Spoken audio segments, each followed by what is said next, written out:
All right. We should be live. What is good, everybody? It is the Godfather of VR, the ageless one of the man, Lincoln Clay. And you know what? I forgot my phone. So I can keep an eye on the chat. I'll be right back.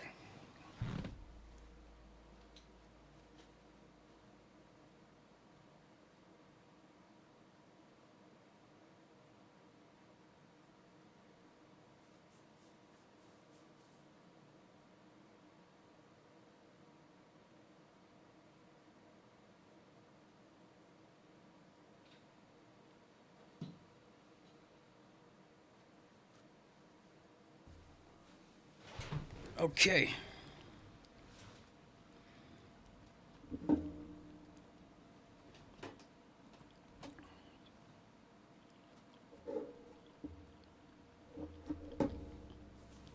All right, let's get LeMans Ultimate booted up.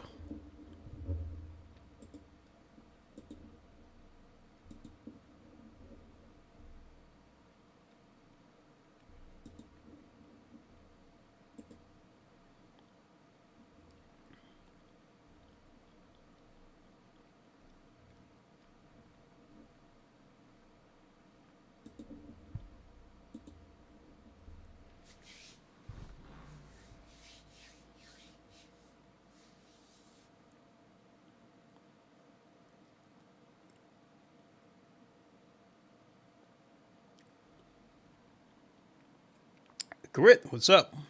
The Crit One said, "Sup." Because I'm not wearing the headset, you may not hear any audio until I finally put this on.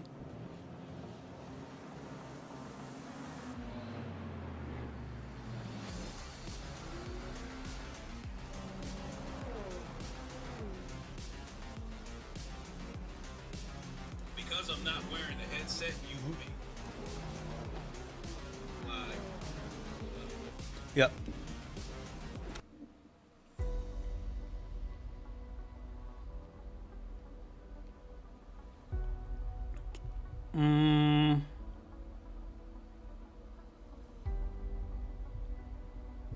Yeah, you guys aren't going to hear any audio coming from the game itself until I put the headset on. All right.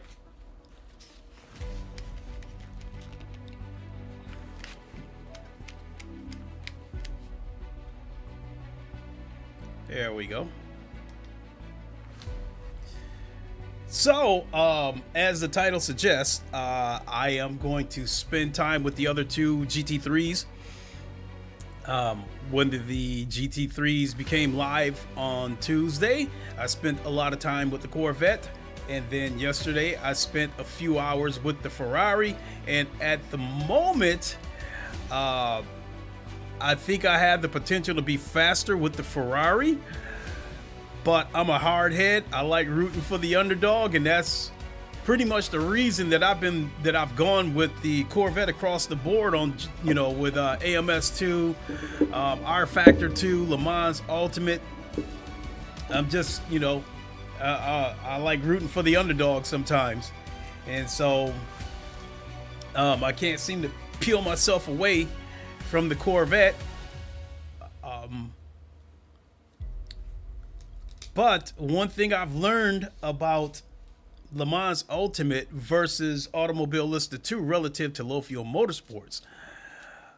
With Automobilista 2 on low fuel motorsports with these multi-class cars, you don't have to be the fastest, so just survive, avoid taking damage, and you will finish good, because a lot of these guys, once they wreck, they drop right out of the race.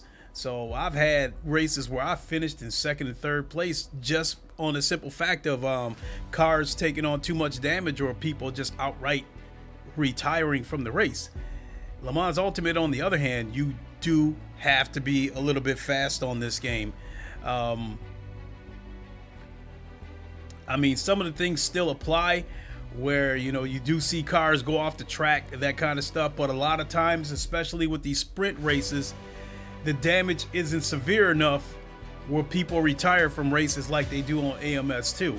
So you do have to be a little bit fast on LeMans Ultimate. So Actually, what I should be doing, let me take a look at the daily races and see what's what. This starts in 21 minutes. So let's sign up for it. And then let's practice with, I don't know. Out of the paid DLC, out of the cars that you pay for on the DLC, I think the BMW probably seems to be the most popular car. You know, I don't think it's an apples to apples comparison if you should happen to see the McLaren be the most popular car, because it is free.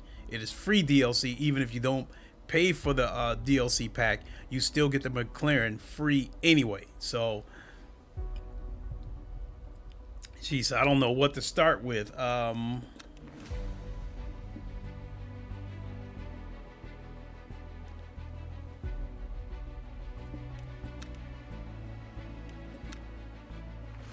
That is the Valentino Rossi BMW.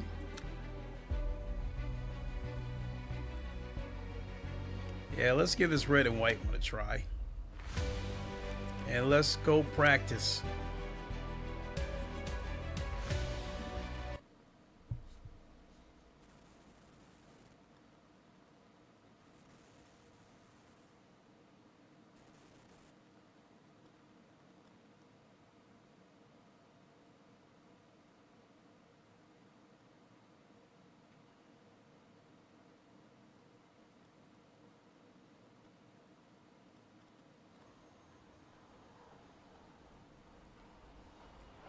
All right.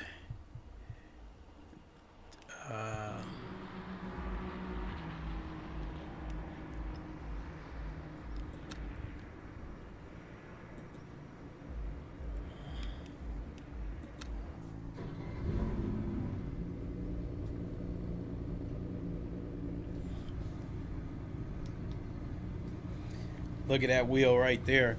For I think it's $1,500. You can buy that wheel from Fanatec, and that wheel right there is a real racing wheel that's used in the BMW M4.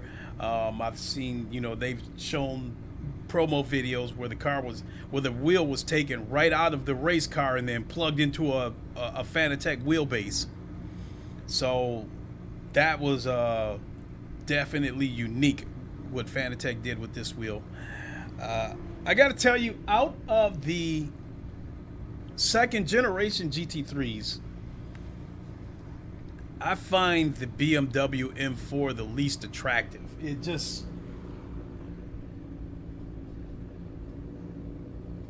I don't know, to me it just looks too much like a regular BMW with a wing on it. It doesn't have that exotic look like a Ferrari, or even though the Corvette is an American car that I've seen quite a lot of, it still has an exotic look to it. The McLaren has an exotic look to it. I find the McLaren to be probably the second least attractive, but I had to get used to the look of the McLaren when I was using it on ACC. I don't know, I think with the McLaren, I liked the way the front end looked, but I didn't like the way the rear looked. But it still has an exotic look to it nonetheless. Well, let's see what we got.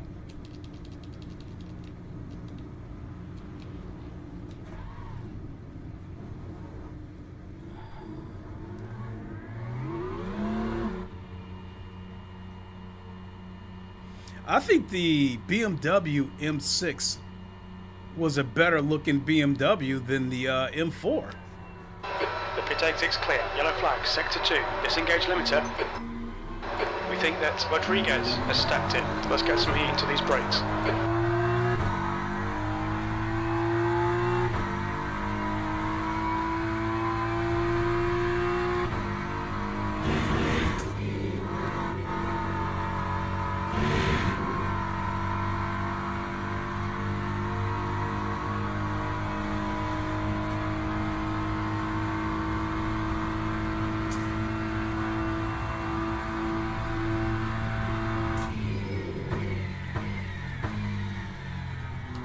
I do like the way it sounds when you decelerate, but all in all, I'm not a big fan of the way the car sounds.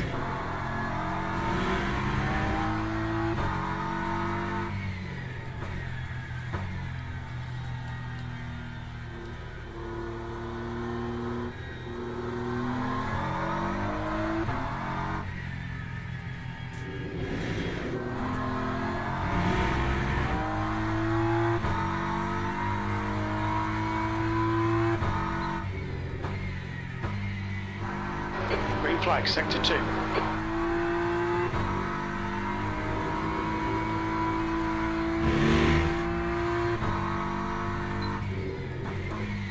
New fastest lap for Silver, 220.94.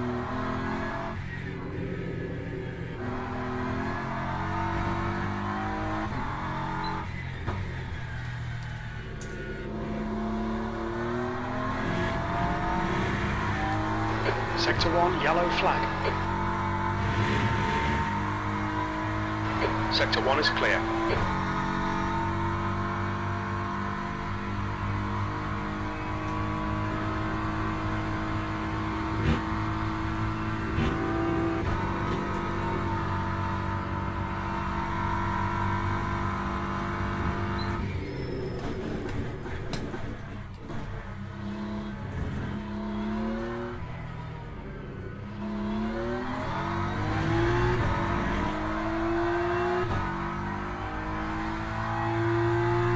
Sector 1 is yellow. Incidents in Sector 2, yellow flag.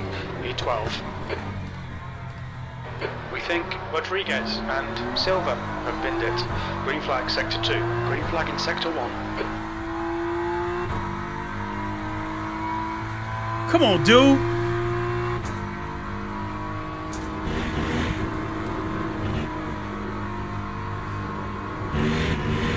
You just coming out of the pits. You're supposed to. Incident in Sector 2, yellow flag. You're supposed to give me the Green lane. flag in Sector 2.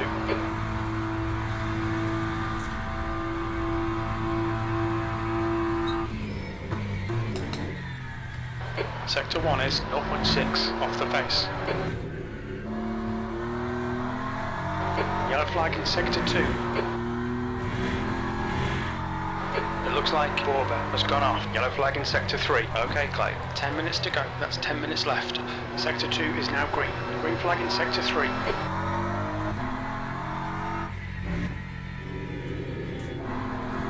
That's the corner I gotta get faster at. Yellow flag, Sector 2. We think that Hauser has gone off. Green flag, Sector 2.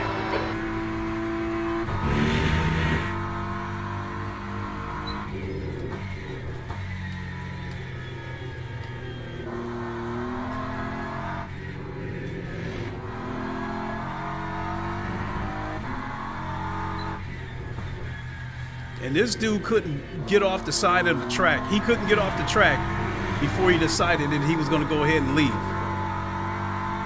So yeah, looks like, hate to say it, we might have a few ACC idiots here.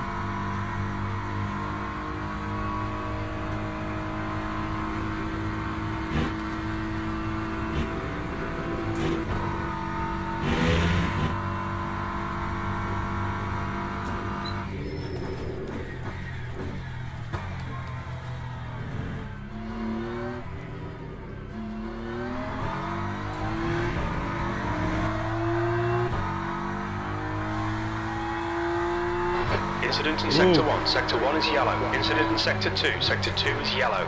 It looks like Rodriguez and Hart have spun off. You need to find a tent in Sector 3. Sector 2 is clear. Sector 1 is green. That lap was at 223.18.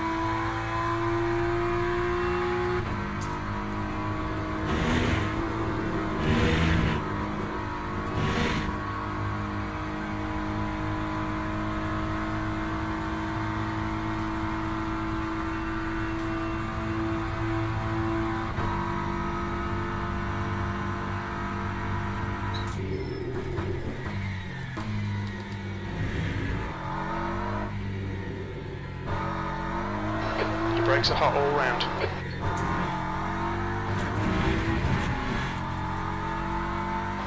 Okay, Clay, we need to watch these track limits.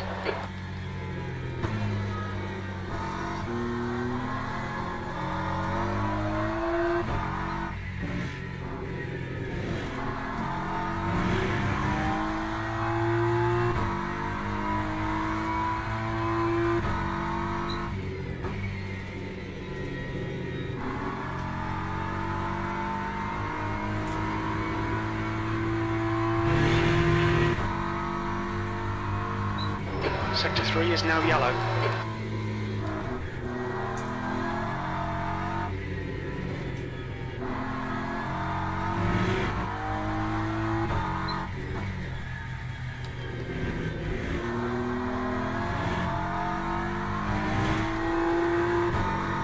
Yellow flag in Sector 1. We think silver has binned it. Your rear tyres are cold.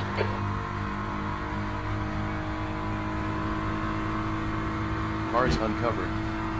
Said. Evening. Sector 1 is green.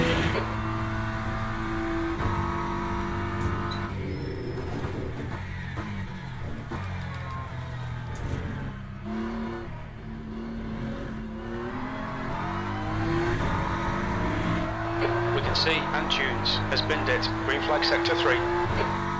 Sector 2 is now yellow. 2, 3. We think that Rodriguez and Mario have gone off. Yellow flag, keep your wits about you, mate. I can tell you right now, I do not like this car.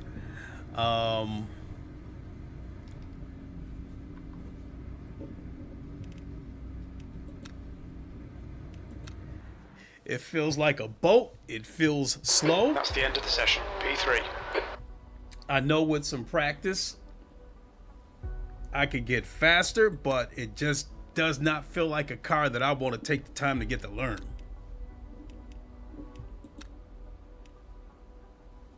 You know what? We're not going to register yet. Let's what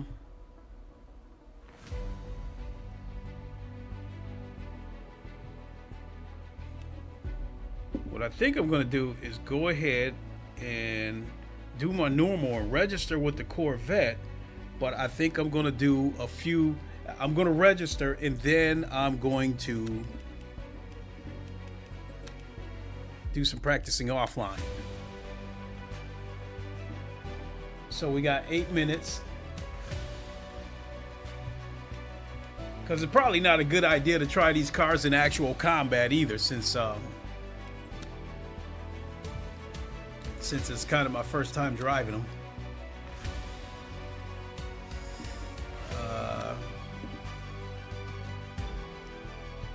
Stay with Spa. GT3. Let's try the McLaren.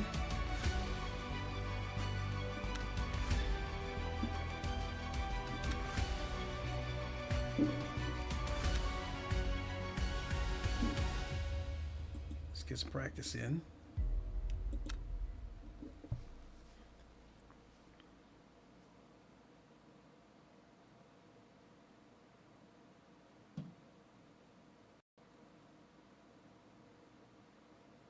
I think there was another update today for LeMans Ultimate. I have no idea what that update was, but I don't know. It looks like this single player is loading a little bit faster than I've seen in the past.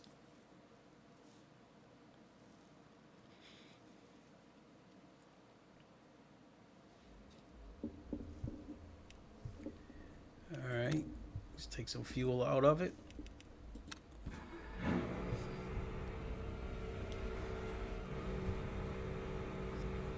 I need to lower this a little bit.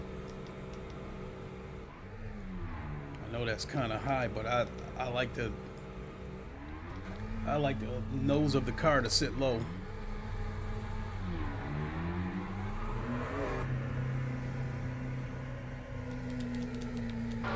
Exit is clear. Don't cross the line. Limiter's still on. Disengage it. You've got cold brakes all red.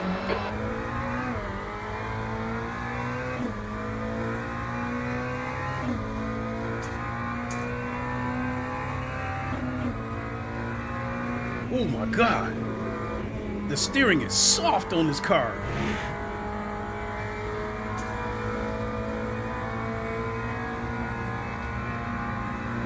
The track temperature is increasing. It's net on your left, clear left.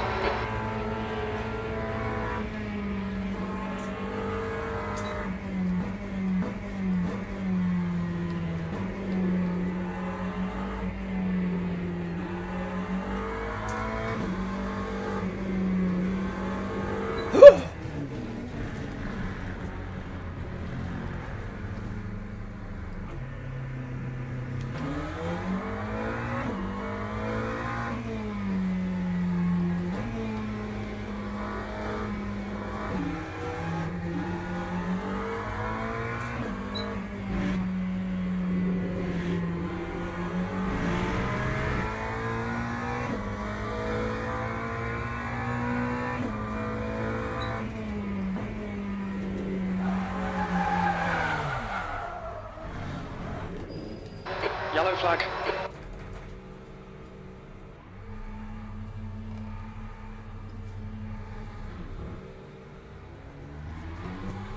Sector 2's green.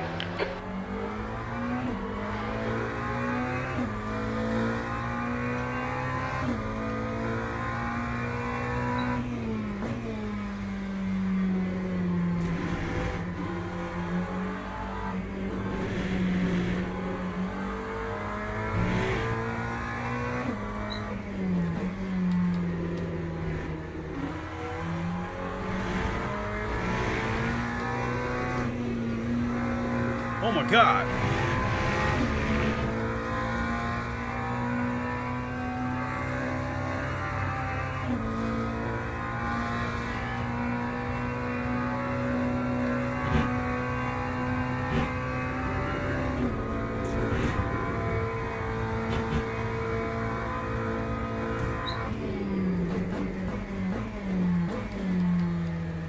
The brakes feel all right.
That back end, oof.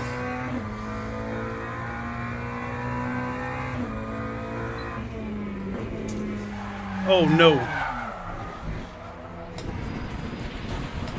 That settles Yellow it. flag in sector 2. People talked about the Corvette being unstable. This car's more unstable than the Corvette.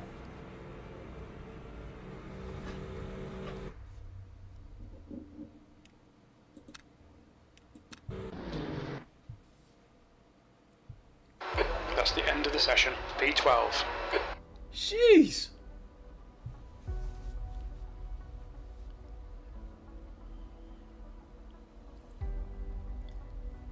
That BMW, I didn't like that at all. That car felt like a heavy ass garbage truck. The steering was a lot lighter on that McLaren, but the car actually, it felt like it was too light.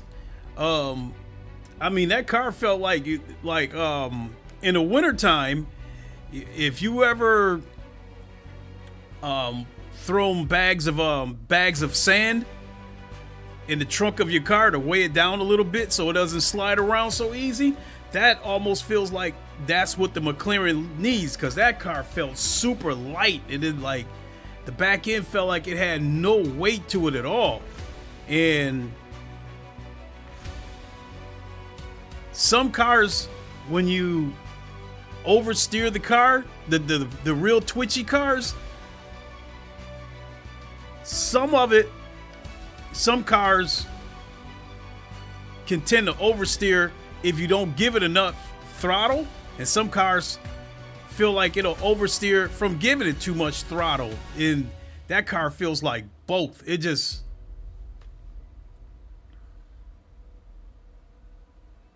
I don't know, the car felt unpredictable to me. It felt unstable and unpredictable.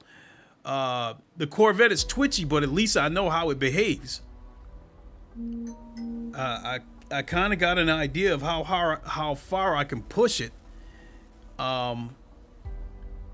before it oversteers. I mean, for me, an oversteer is a bigger fear than an understeer, because with an understeer, you can just simply lift and the car will work its way back on track. Whereas with an oversteer,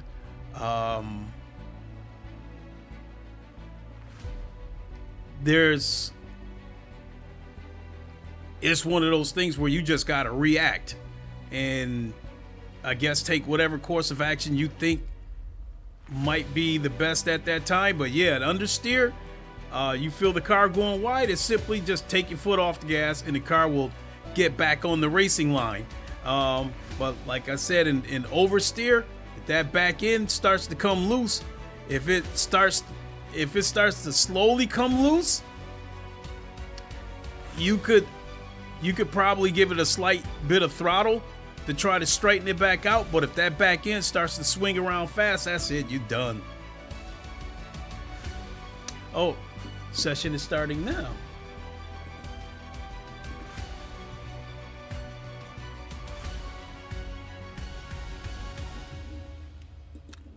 Damn, I haven't even, I've barely been online. The stream's barely a half an hour old, and just like that, I've already got my mind made up. I will not be using the BMW or the McLaren. It will come down to the Corvette or the Ferrari.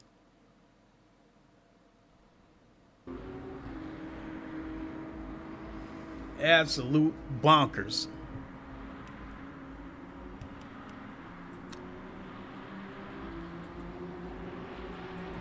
And when I go out here on the track with the Corvette, even if it gets twitchy on me, I know that I can adjust because I know how the car is going to behave.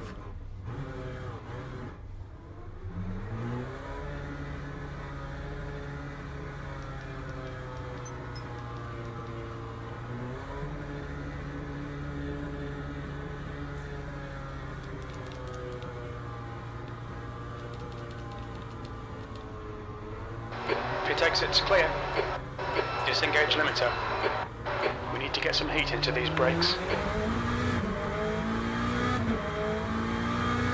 I'd say the worst thing about the Corvette is the short gears.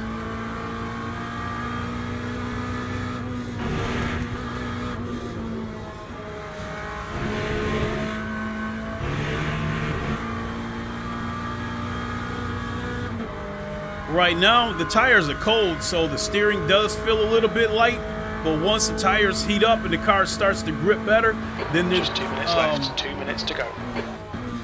You do feel more grip and more resistance with the force feedback once the tires heat up. But while the tires are cold,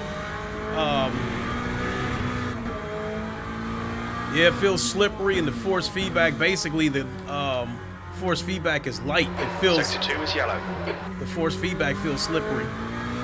Green flag in Sector 2. We think that Pascal has crashed.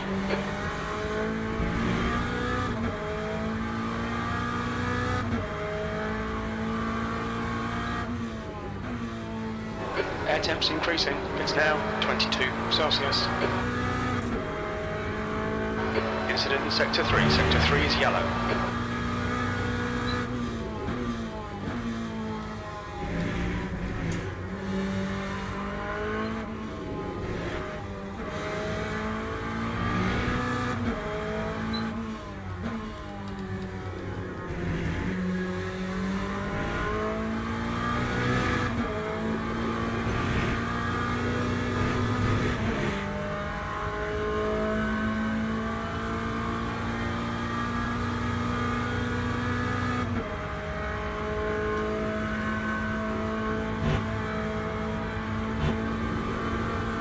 Yellow flag, sector 1.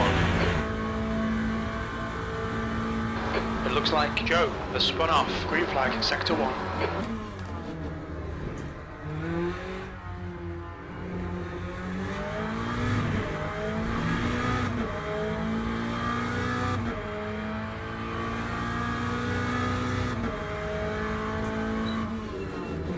Sector 1 is yellow.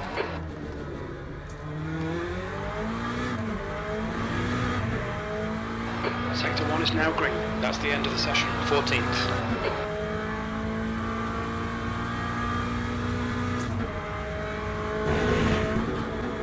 Ooh.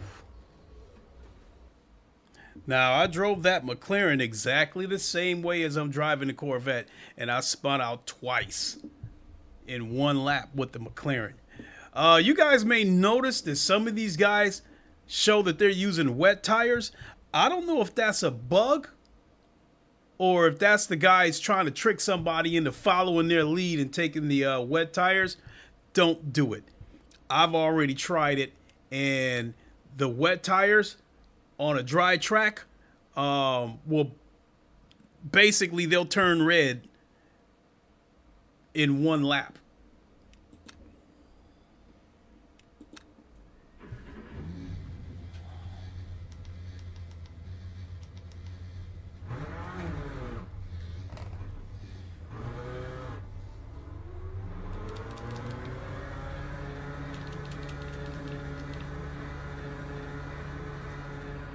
So yeah, if you see guys using showing that they're going to use wet tires on a dry track, don't fall for it. It might be the okie doke. You're all clear. Stay behind the line. All right, Clay. We've got 6 minutes to get a decent lap in.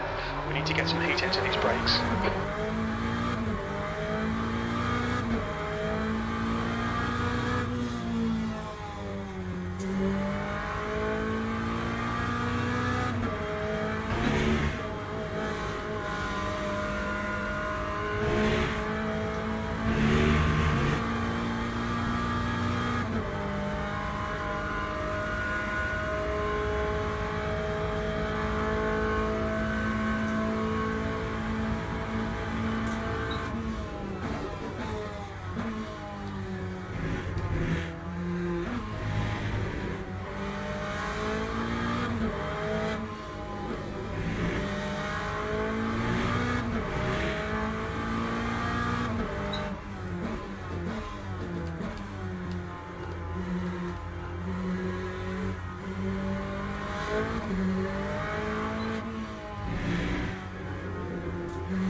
Five minutes remaining, 5 minutes left.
fastest lap for Milan, 2:20.46. That's a new fastest lap for Pascal, 2:20.46.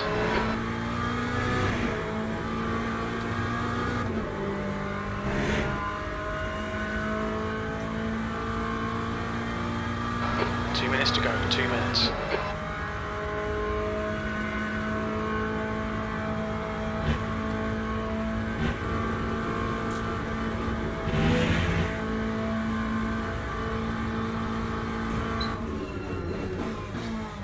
New fastest lap for Curtin, 2:20.12.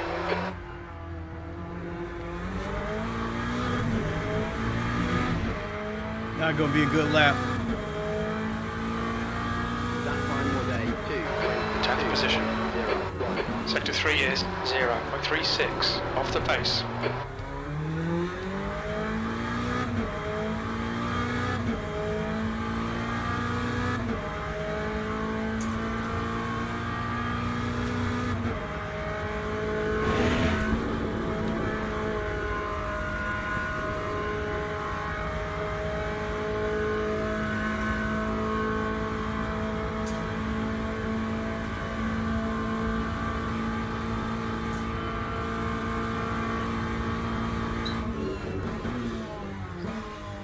Sector 1 is quick. Watch your rear tyres, they're pretty cold.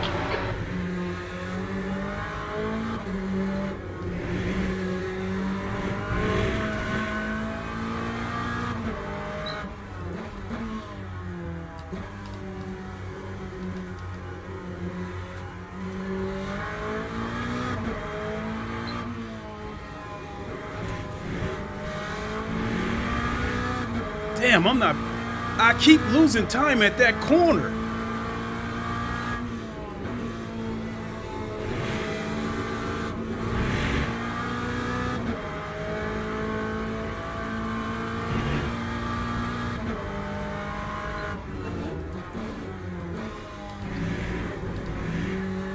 That's the end of the session, P10.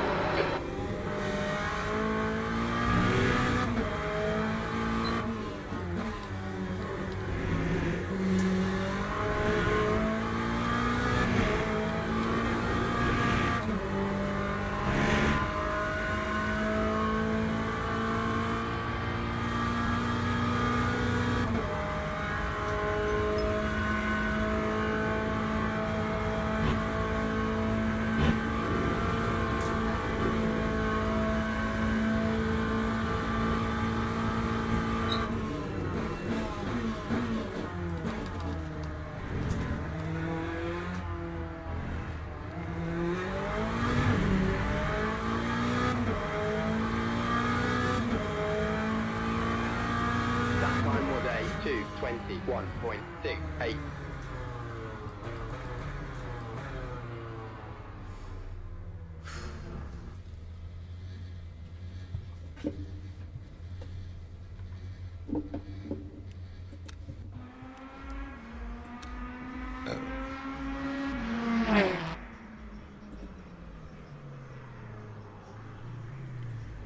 All right, folks, I got to turn on the fan because it is warm.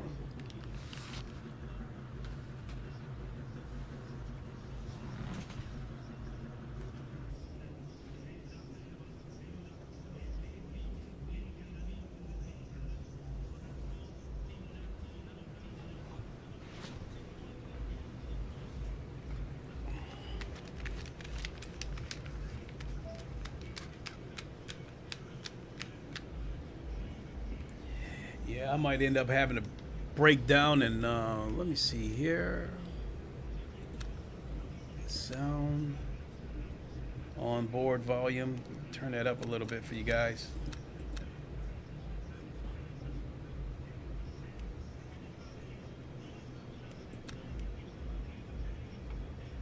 Yeah, I might end up having to break down and watch some track guide videos. It's that one corner. I always lose time at that corner because sometimes I go into that corner like maybe a half second ahead of pace, and then I get to that one corner and I lose it.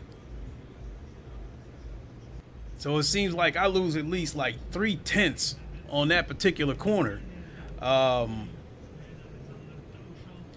I see some cars wait, you know, they stay on the outside and wait to the very last second and then, you know, swing it hard into that corner. But I'm scared to do that because I've tried it a couple of times and understeered it.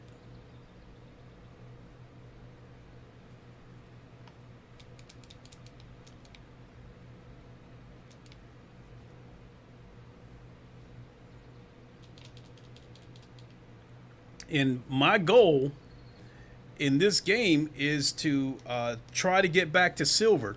I had made it into the silver class before. So like my safety rating, I've hit platinum a couple of days ago. So I'm pretty much a safe driver. I can race closely. I can drive elbow to elbow because, you know, I'm willing to give them the spot in order to avoid a wreck. But my driver rating is, I hit silver once, had a couple of bad races, and haven't made it back. Whereas AMS2 on low field motorsports, it's not going to be hard to get back to silver.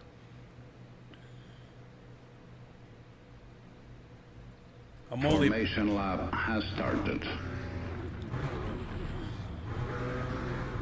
I'm only about 35 ELO away from getting back to silver in Automobilist 2.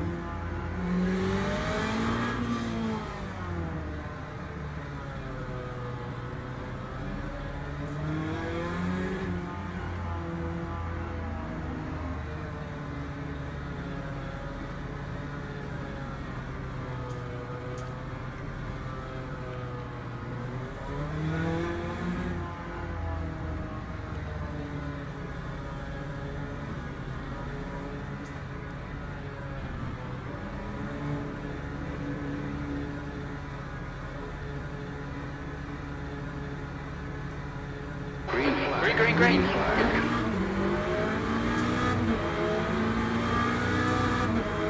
All right, let's get ready for some ACC dive bombing.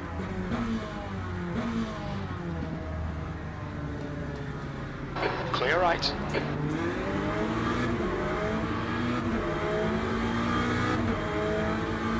What is he doing? What the fuck are you doing?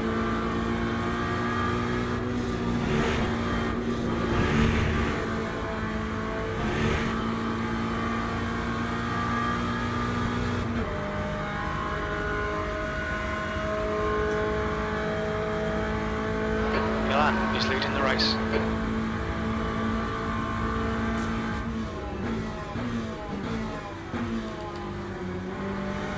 Yellow flag. It looks like Salam has spun off.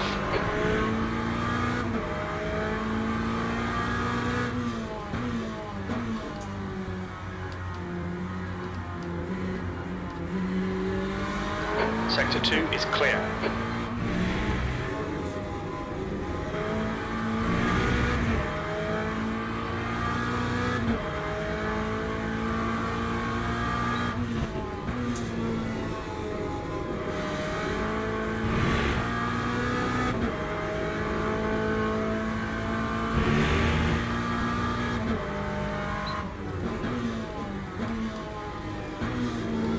Yellow flag, Sector 2.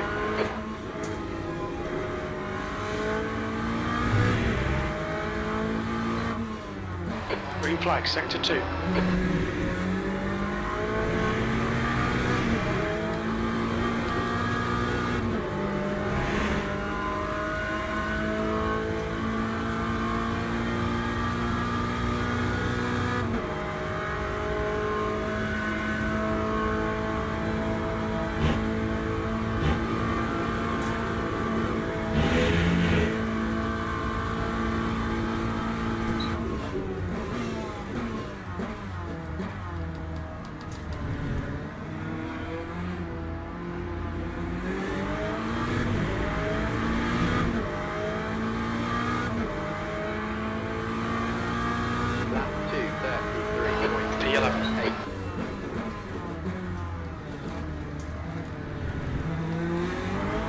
Car left. Still there. Clear left. Okay, Clay, the next car is fast in. I gotta let him go. He looked like he ain't gonna give it up.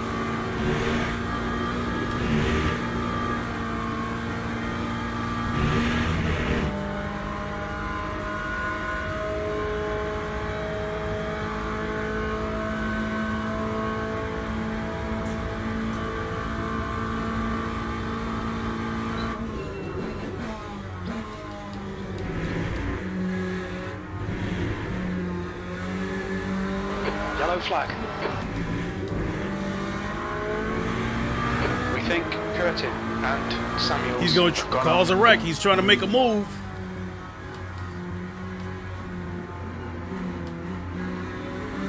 Sector 2 is green. Shit! The next car is Huber.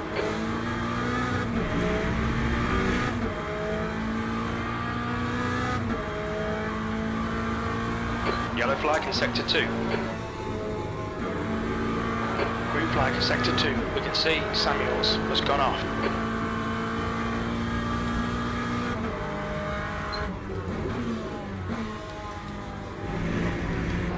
Yellow flag, watch out. Green flag in Sector 2.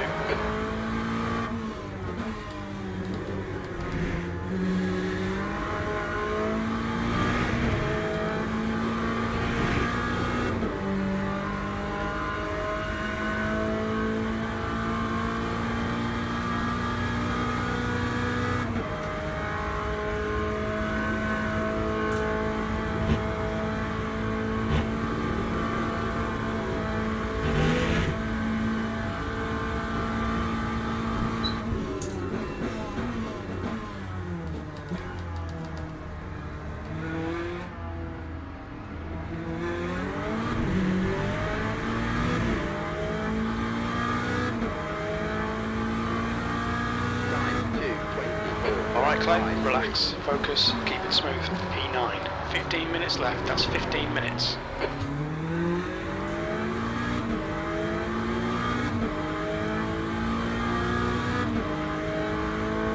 Really?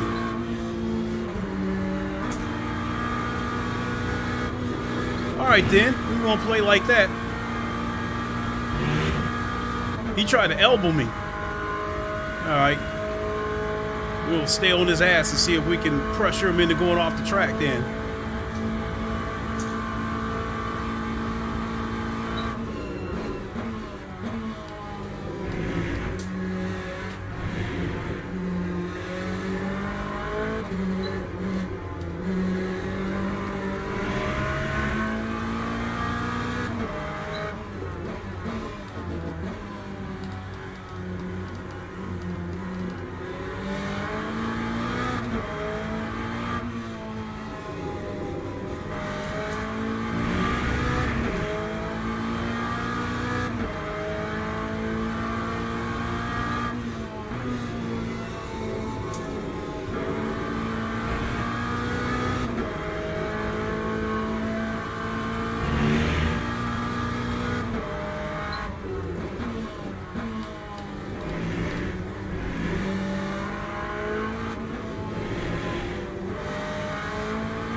Brakes are getting pretty hot.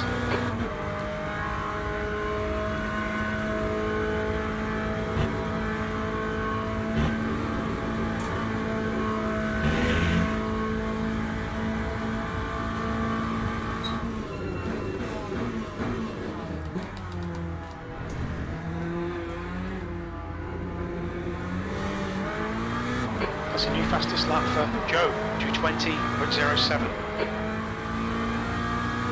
That lap was a 2:22.57. Sectors 1 and 2 are a second off the pace. Sector 3 is 0.47 off the pace. Clear left. Nice one, Clay. Good pass. Nice front. The car in front of us is fast in. Track limits.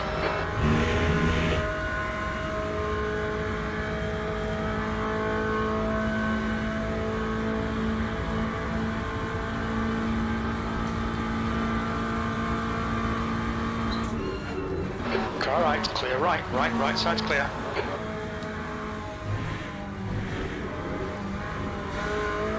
Your rears are cold.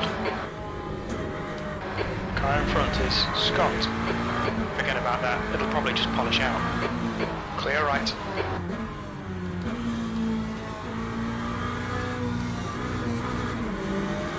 Car right, clear right.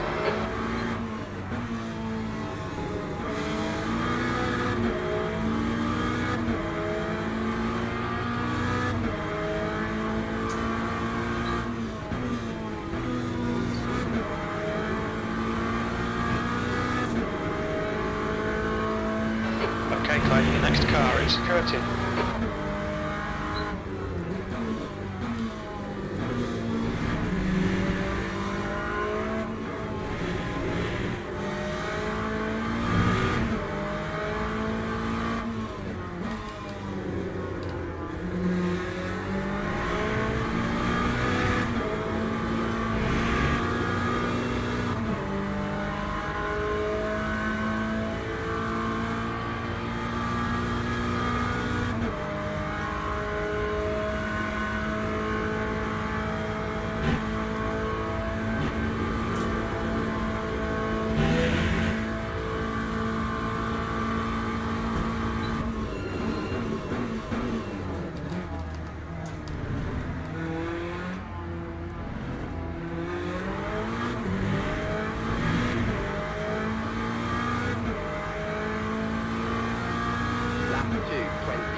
You've got 10 minutes left, 10 minutes to go. Come on man, keep pushing.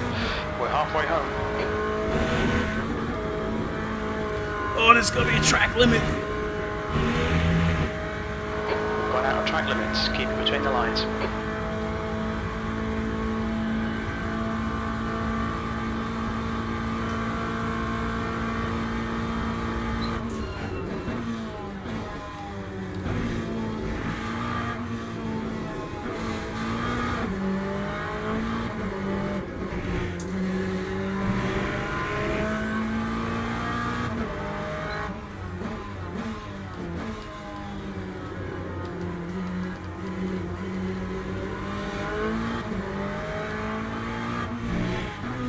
God damn it.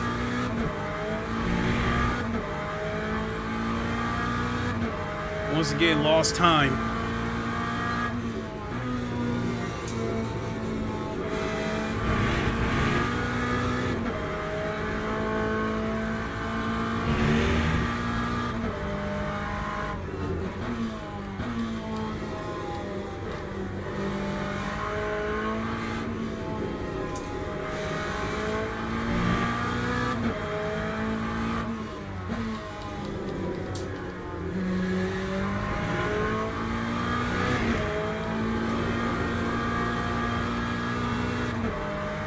Tire temperatures are good.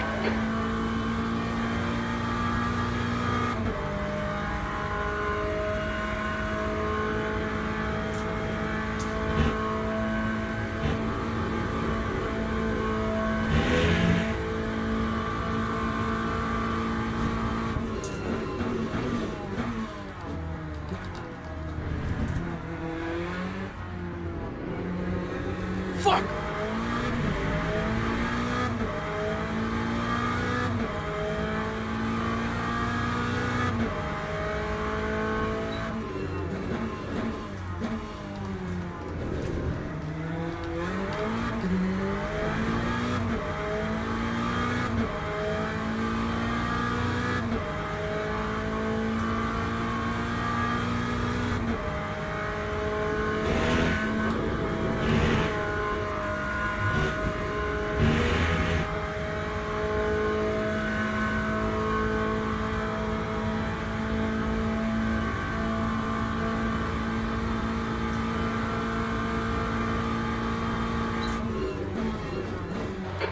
Tyres are cold.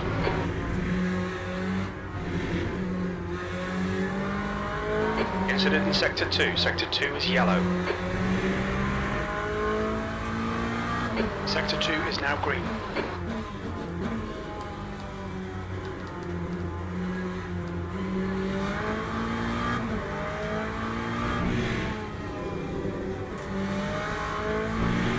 God damn!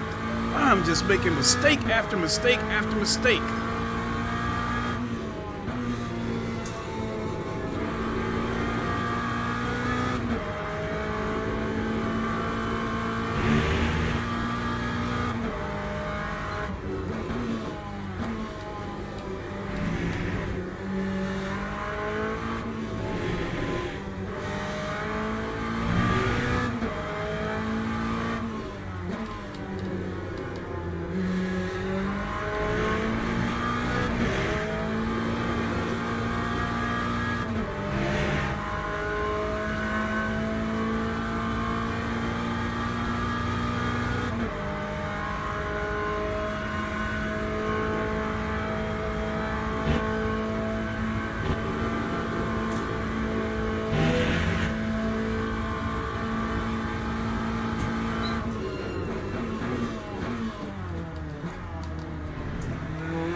Virtual Reality Motorsports said, Alfredo is now in the lead. Your sim audio is running slow.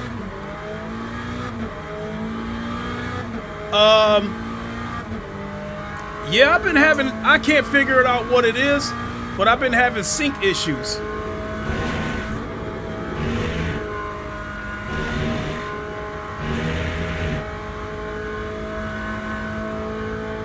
This has actually been going on now for about a month. 5 minutes to go, 5 minutes left.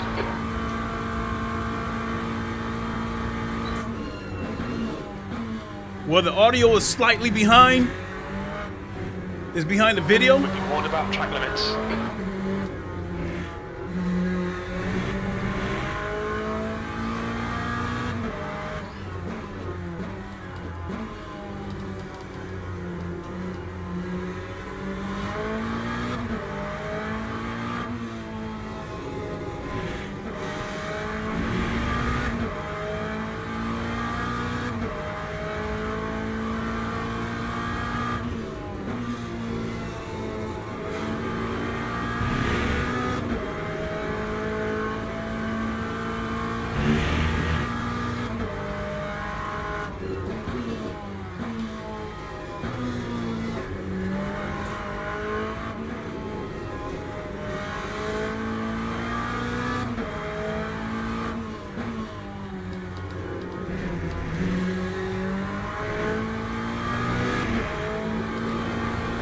Tire temperatures look good.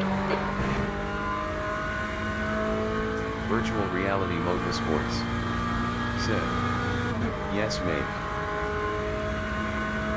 Yeah, I have no idea what it is.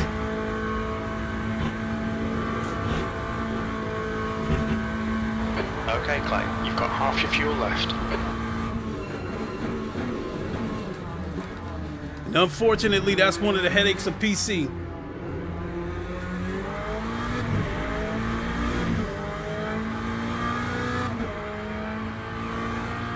Lap 2, 21.2. 10th position.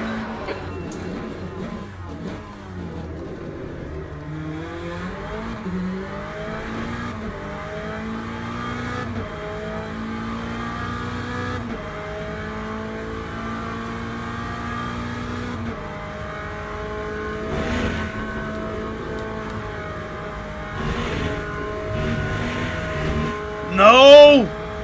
We've been warned about track limits.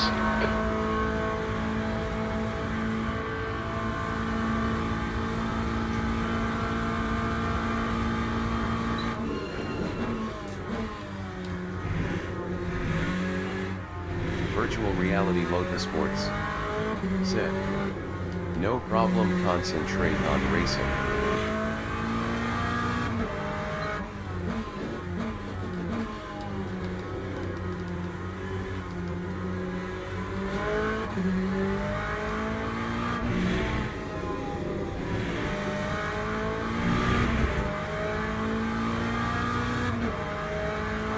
That's 2 minutes left. 2 minutes.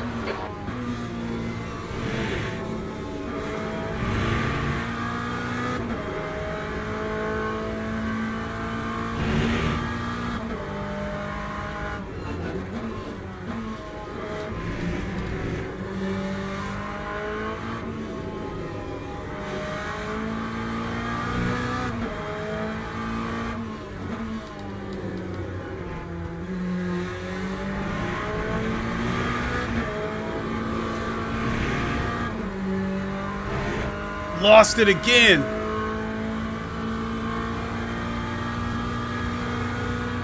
I was on pace to break into the 220s. I was looking at a 220.9 and lost it.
Damn, lost it again. Yellow flag, caution. We think Toro has gone off. Green flag in sector 2. Ah! Ah! Ah!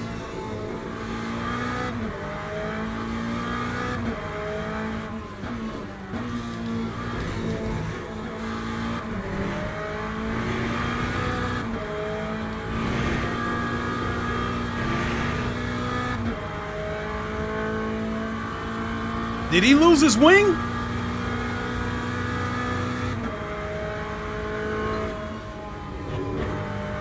Yeah, he lost his wing. He was unstable as hell. Okay, Clay, we just cut the track.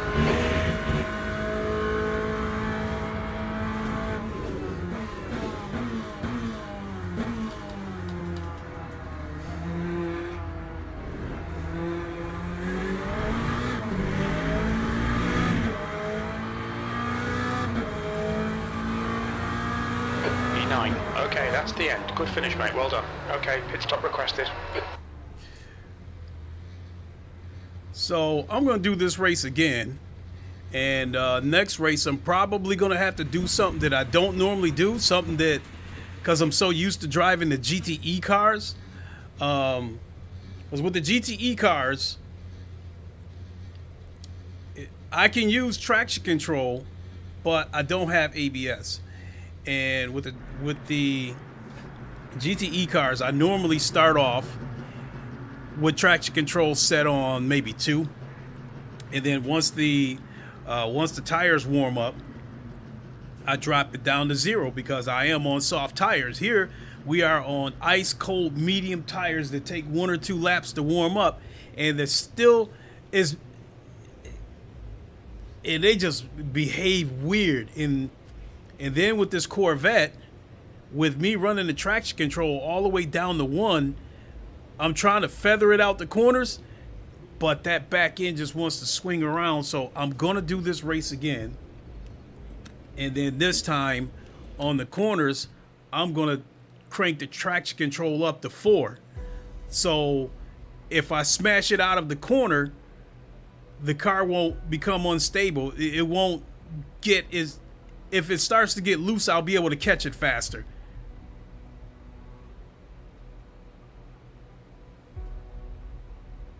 Look at that. I got exactly no gain.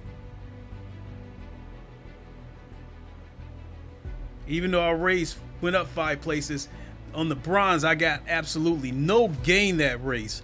On the platinum, I did gain 5%. So it's easy to build up. On just about any racing game, it's easy to build up the safety rank because just stay clean. But the driver rank is another story.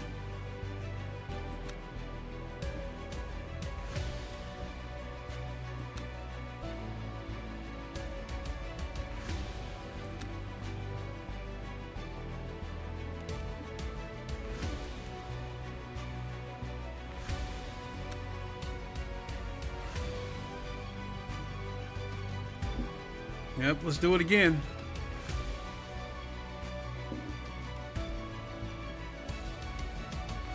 So right now, this Borges, he's the #1 ranked guy. He's using a McLaren.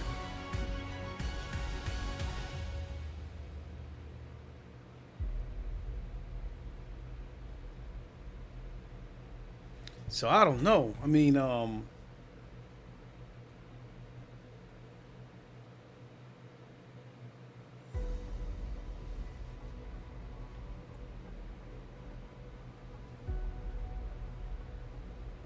I'm going to do one more race with the Corvette and see what happens.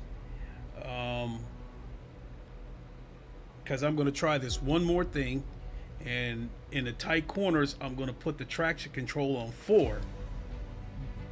And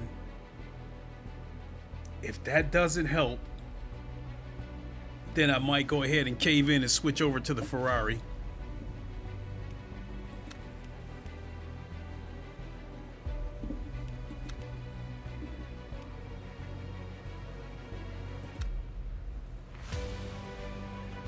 All right, we've got 17 minutes. I've got to go to the restroom and then we'll join a practice session.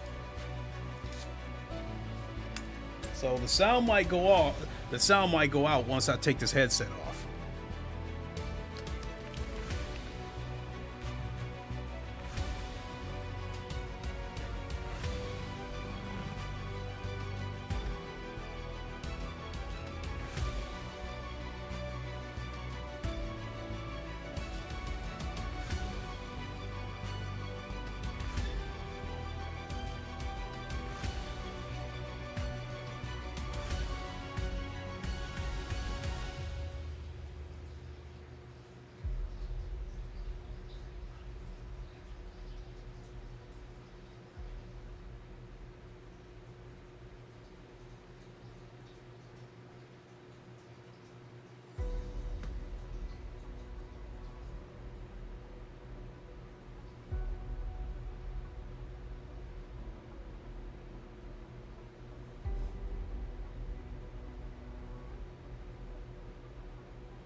Okay, folks, I am back. So this issue with my audio being out of sync with the video, this is clearly an OBS problem because I don't have that issue inside the headset. Everything is in sync as far as the game goes. So I don't know. I may have to update OBS or go into the settings and see where the issue may lie. But I am doing the 2 PC setup, and I am doing the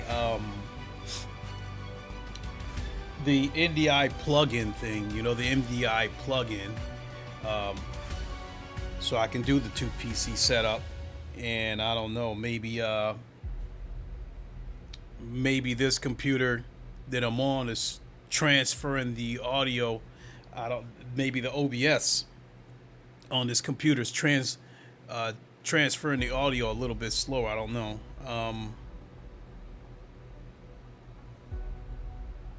So I don't know. That might force my hand and have me hook this mixer back up. As the audio went to crap when I was doing the 2 PC setup using the mixer, everything sounded like it was in sync. But once I blew that breaker, which I haven't had it repaired yet, and went back to the regular setup with the NDI plugin, there could be some latency somewhere.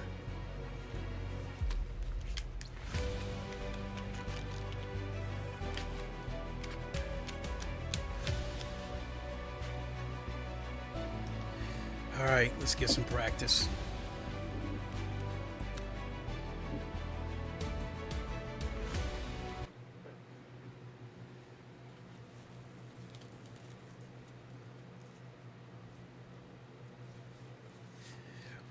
One thing that absolutely terrifies me. So, the GTEs are still my preference, to tell you the truth. But I was excited for the GT3s because I figured the GT3s would bring more people, and it has. There's been a massive spike in the user base since the GT3s arrived. But I also feared that the GT3s would also bring the ACC drivers along with the dive bombing that they do, which I absolutely despise. And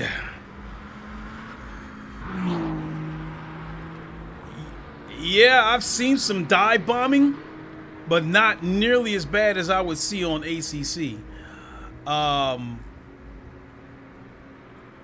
And I think the big thing is at race start, a lot of these guys seem to don't want to pay attention that they are on cold tires and break it at the last second. And I'm seeing these guys slide right off the track and take 2 or 3 people with them.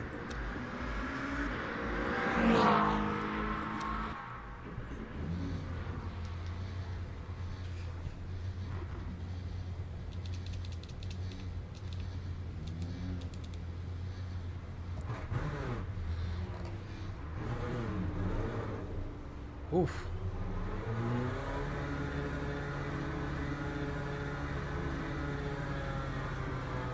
Your exit looks clear. Stay behind the line.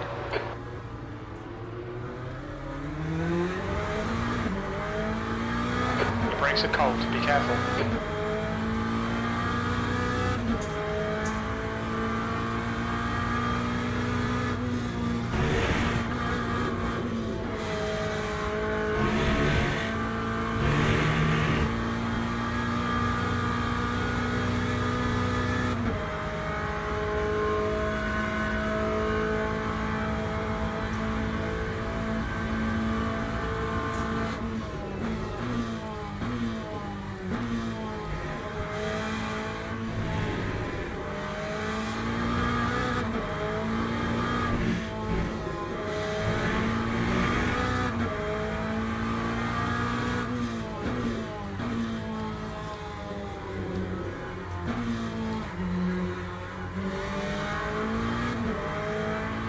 Sector 3 is yellow. Green flag, Sector 3.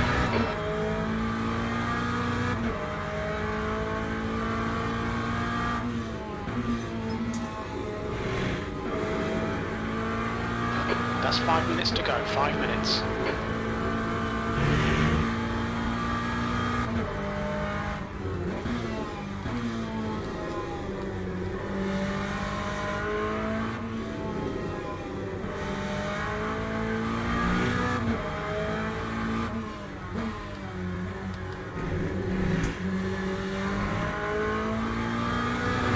Flag in Sector 1. We think that Fonseca has binned it. Green flag Sector 1.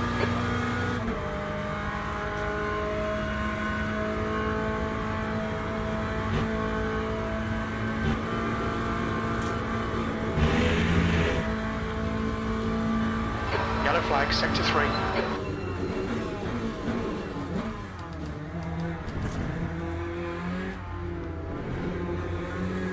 Fastest lap for Carl, 2:19.09. Green flag in Sector 3. P23. Incident in Sector 1, yellow flag. Green flag Sector 1.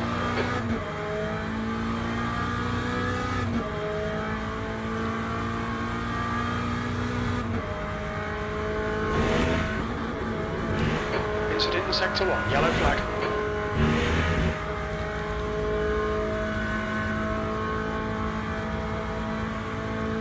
Green flag in Sector 1.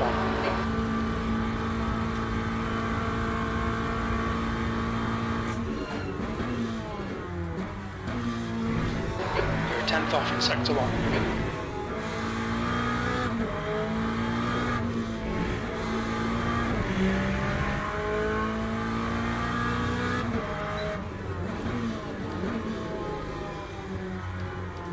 Incident in Sector 2, yellow flag.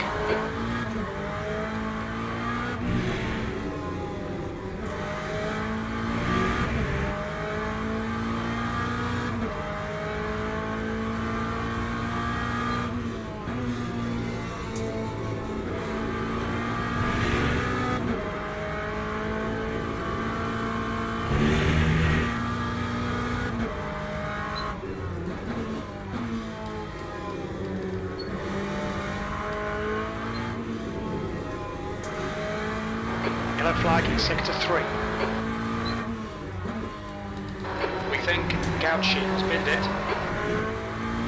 Green flag Sector 2. Sector 3 is clear.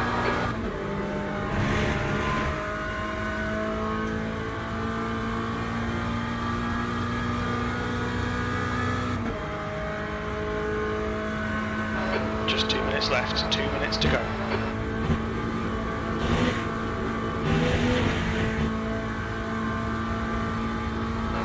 Lap will be invalidated. Watch the track limits. Damn it!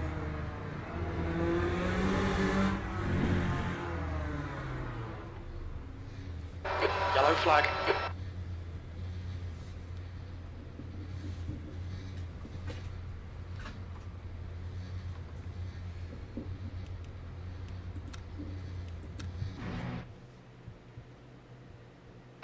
That's the end of the session. P20. You know what? What do I got to lose?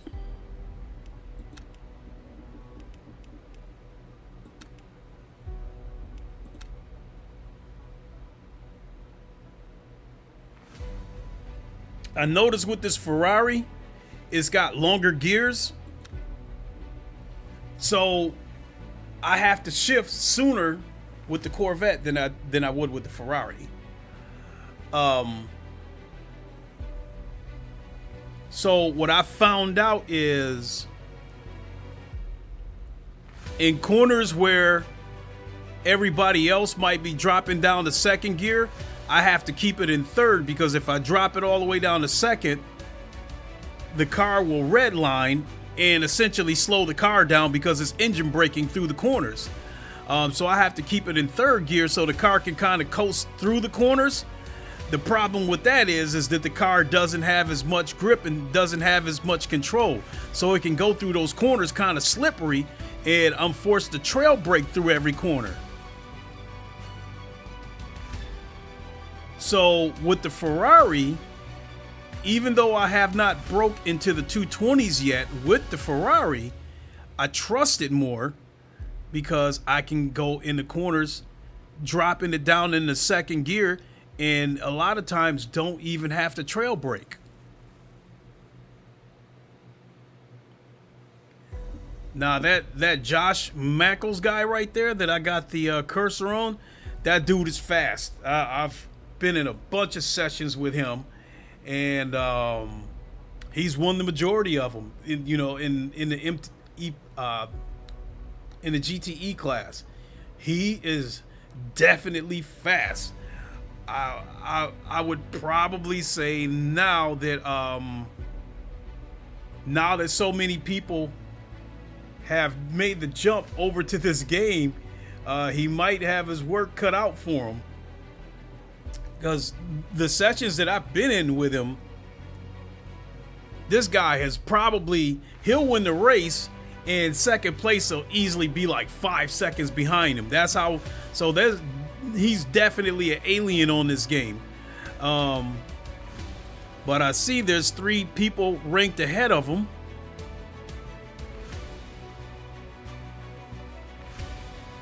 But I think that because of the spike in the user base, there's going to be more splits.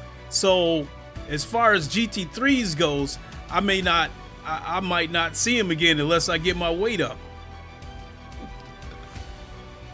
There's 90 people in this session. Honestly, before the GT3's came, the number of participants, in my opinion, was so low that they only had one split. But now with 92 people, 93 now. So this probably going to be 2, maybe 3 splits. Look at that. The numbers is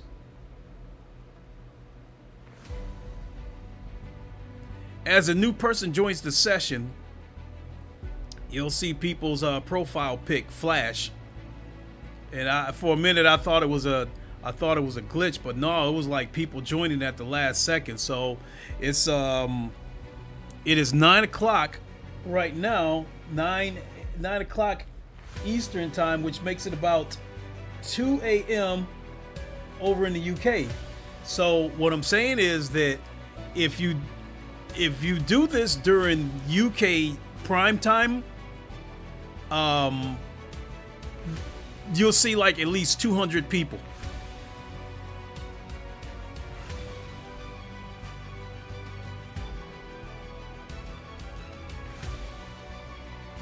So I think as far as concurrent users goes, I think this game is tripled, maybe even quadrupled, I believe.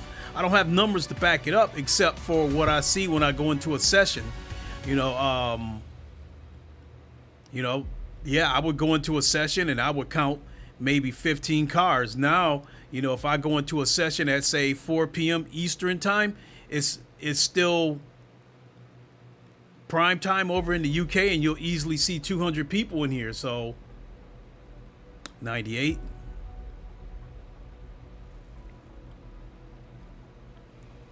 So even with the drop off,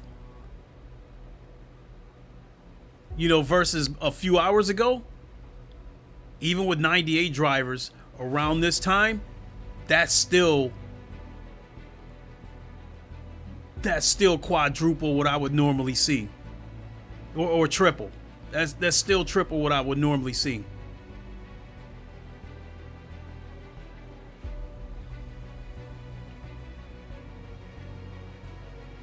Oh, race starting.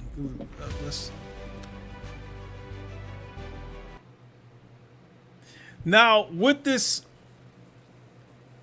Ferrari, it is more understeery than the Corvette, but it is less twitchy. And when you hit the brakes, it doesn't shake. It doesn't shake and shimmy as much. I think the Corvette has a little bit better brakes, though.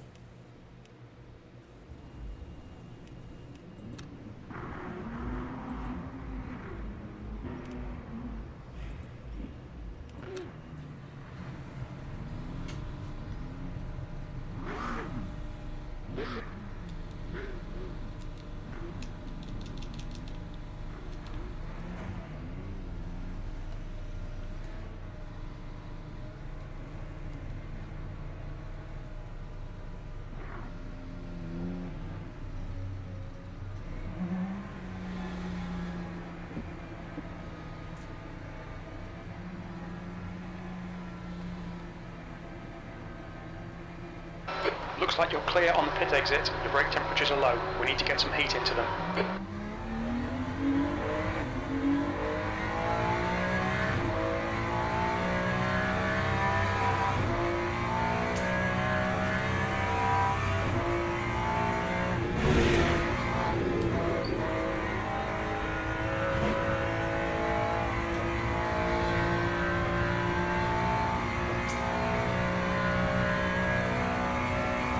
See, this car got a long fifth gear.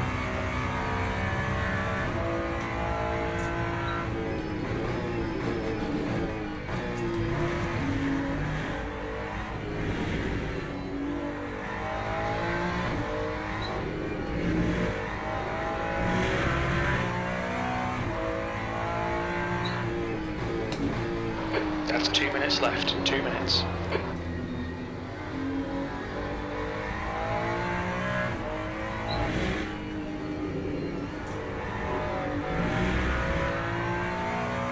Yellow flag. Sector 2's green. Ooh! Ooh!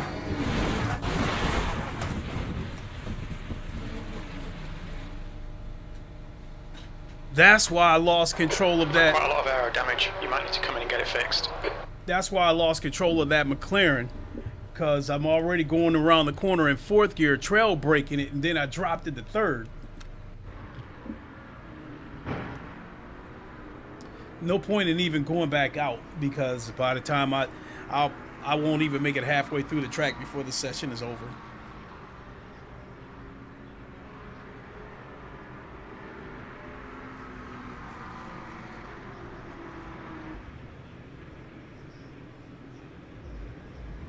So because the gears are longer with this Ferrari, when I get into tight corners, if I choose to, I can drop it down to second.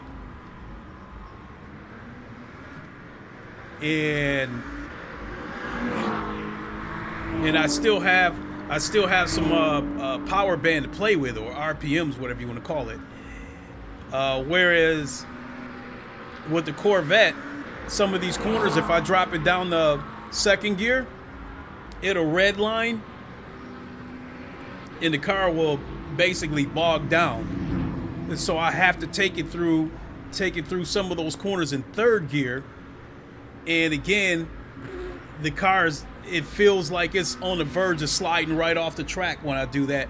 So I have to trail brake it through corners.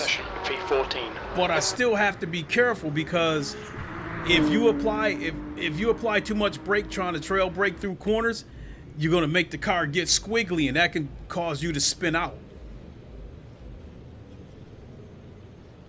So when you see some of these guys going off the tracks at corners where it looked like they snapped oversteer, it's probably because they tried to trail brake it through the corners and, you know, and apply too much pressure, apply too much brake.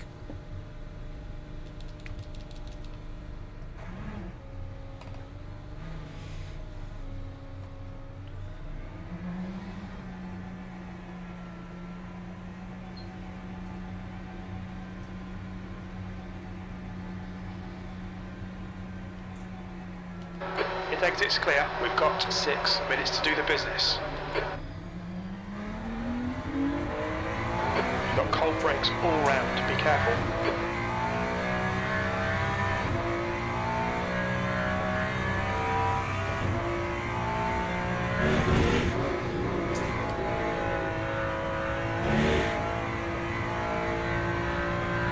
Gears 1 through 4 are not that long, but once you get the gear 5 on this car, gear 5 is actually kind of long.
Okay, Clay, 5 minutes to go, 5 minutes left.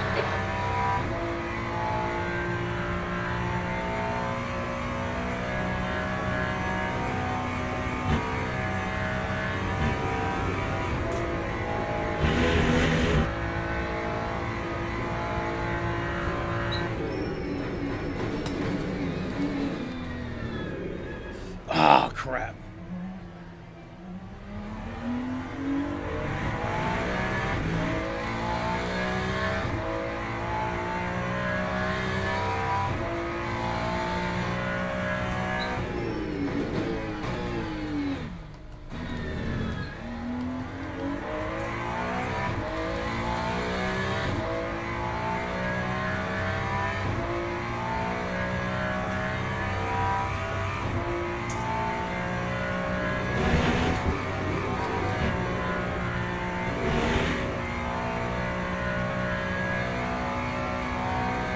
That's another thing, the Eau Rouge, I noticed the other cars were keeping it in 5th gear.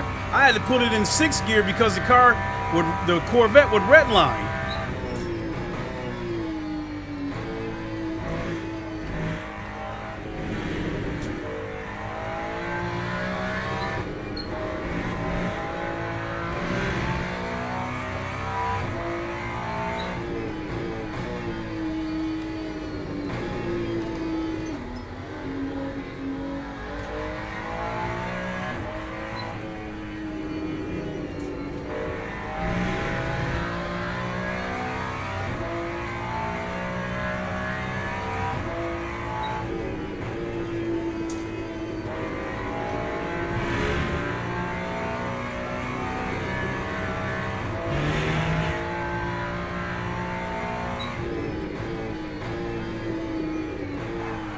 Damn it!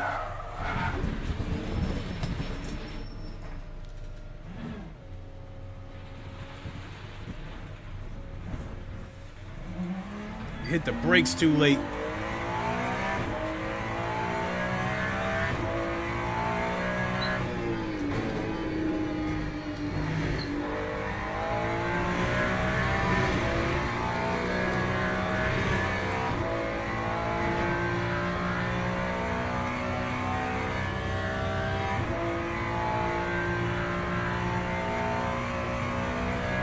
Fastest lap for Tim, 2:20.41.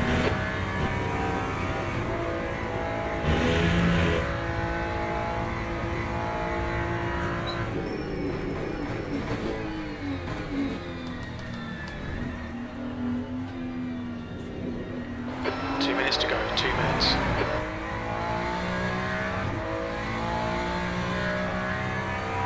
That time was a 2:30. 12. 5.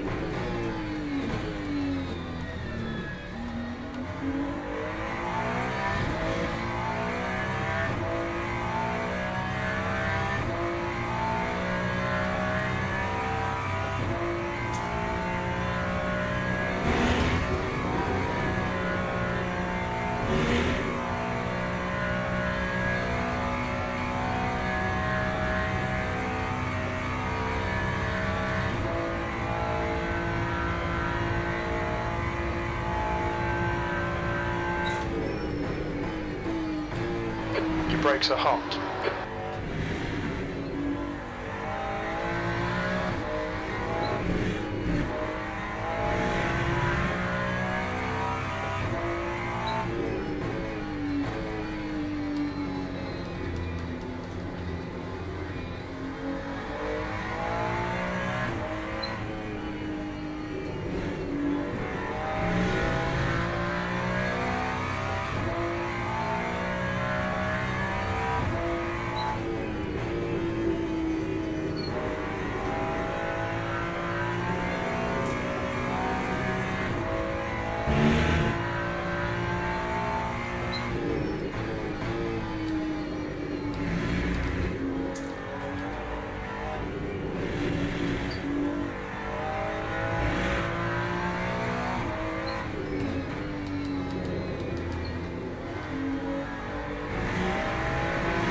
That's the end of the session, V16.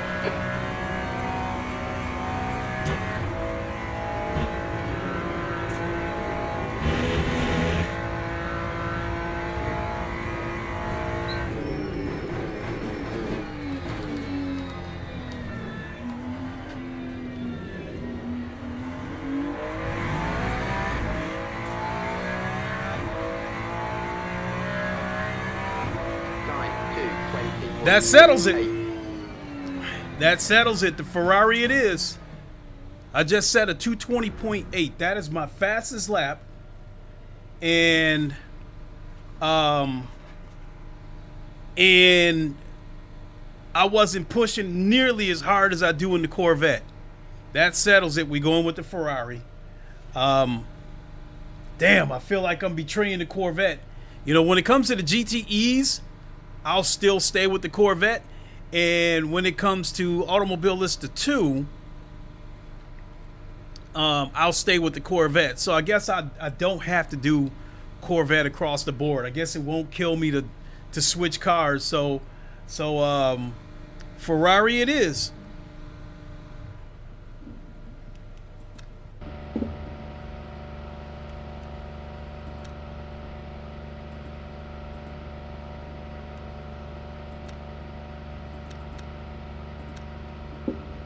Ferrari it is.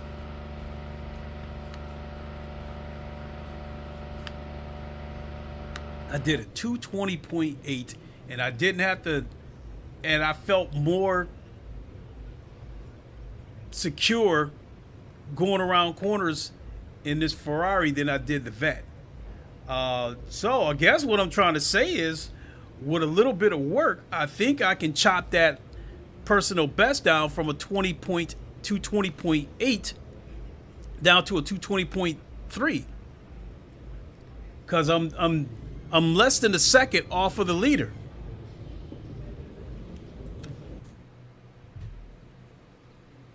You know something that's weird about this Ferrari too?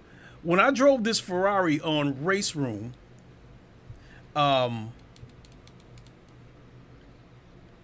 it felt big. It felt like a Tonka truck.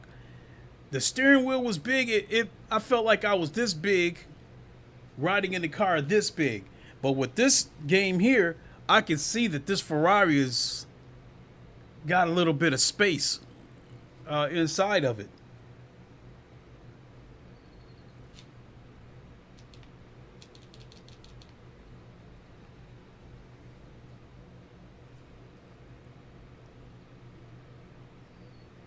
Give us a little more brake bias. Toying on the lights.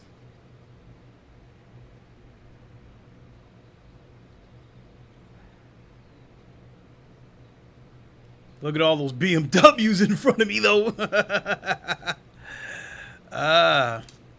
But even though I can't drive that McLaren, I still think it's a good car. It must be, because people are using it.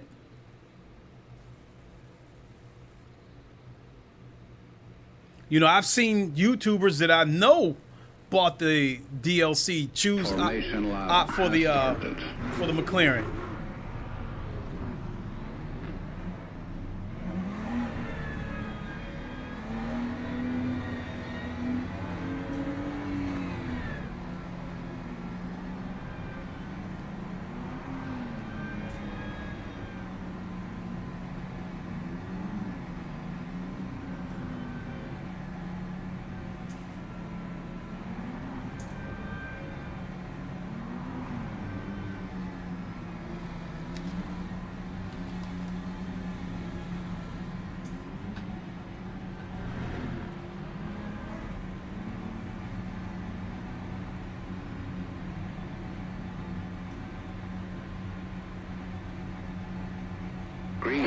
Go, go, go. Flag.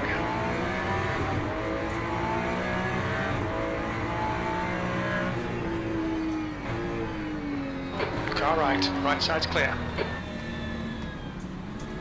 Right side's clear. Car right, clear right.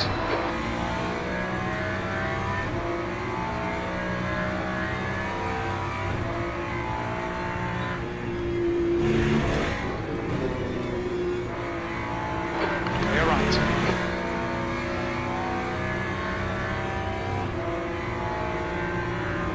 Clear right. Woo!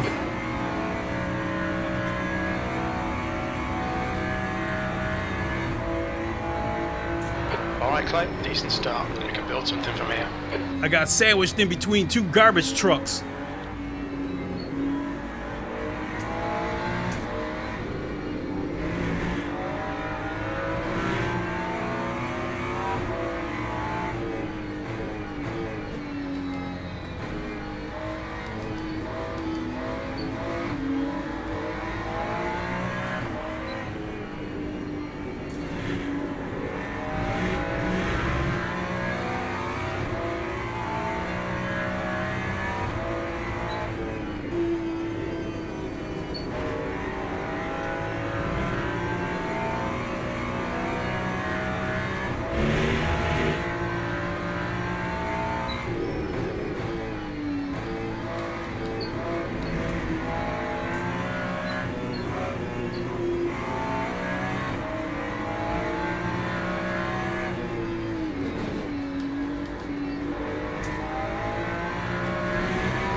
Position.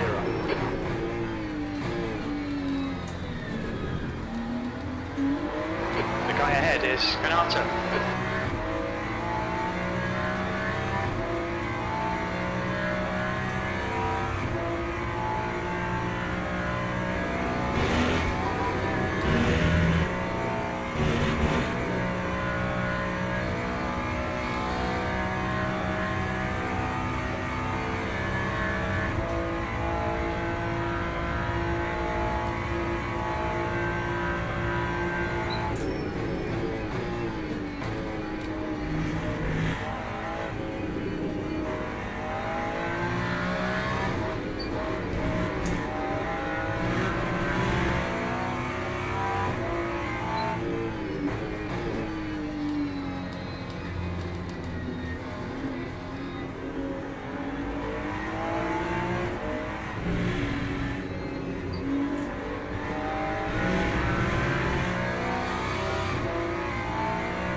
The leader's just done a 220.76.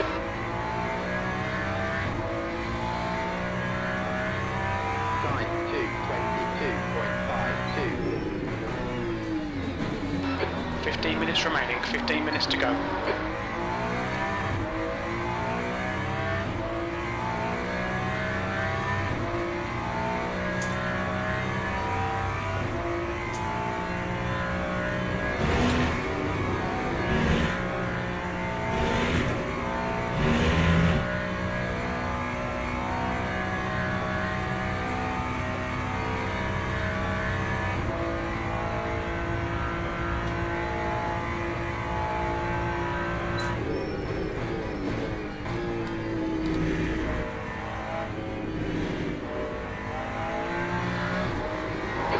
Cold front tyres.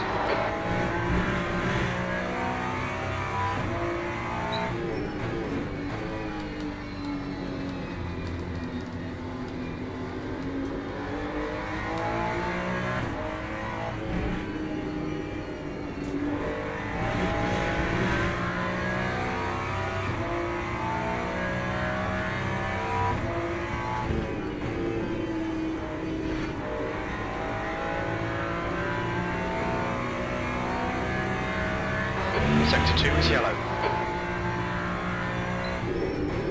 Sector 2 is now green. We think that Harding has stacked it.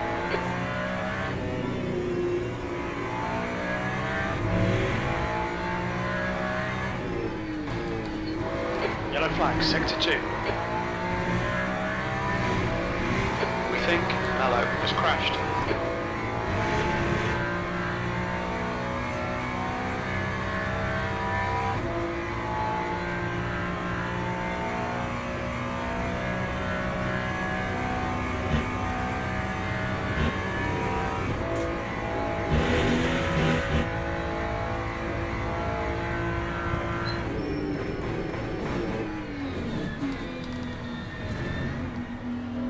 That's a new fastest lap for Samuels, 2:20.12.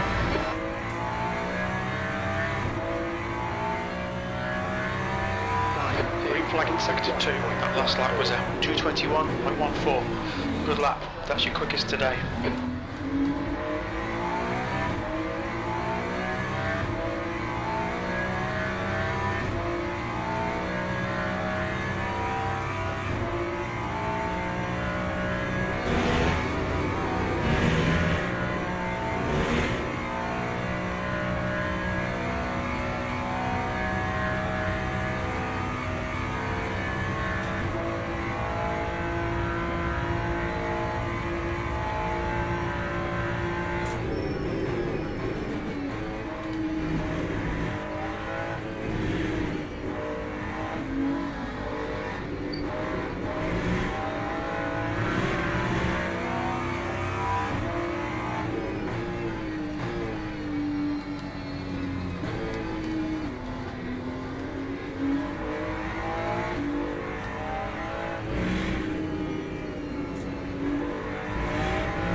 Yellow flag in sector 2. Yellow flag sector 3.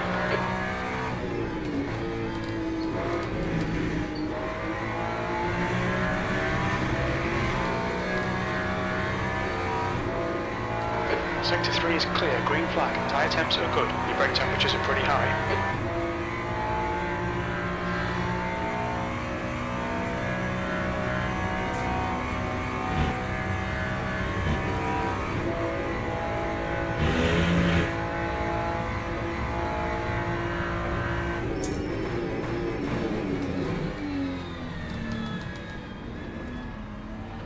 Oh, oh!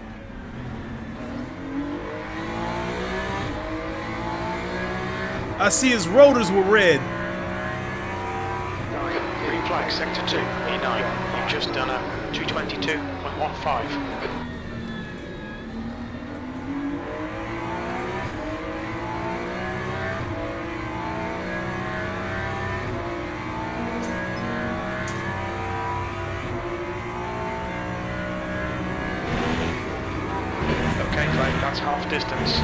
minutes remaining, 10 minutes. Cut the track, keep it nice and tidy.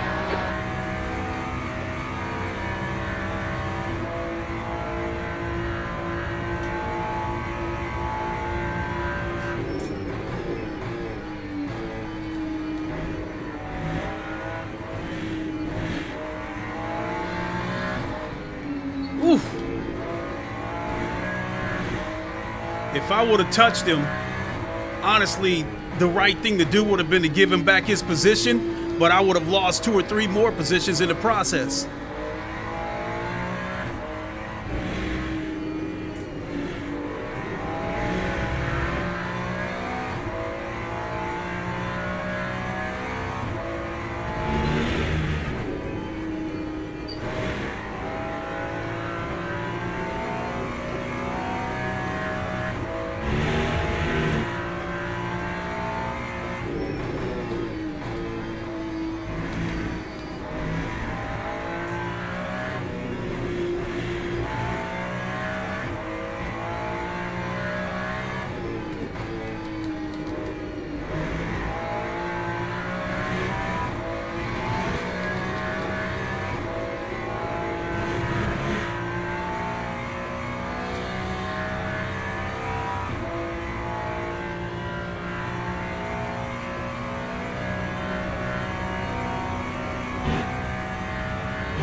Yellow flag sector 2.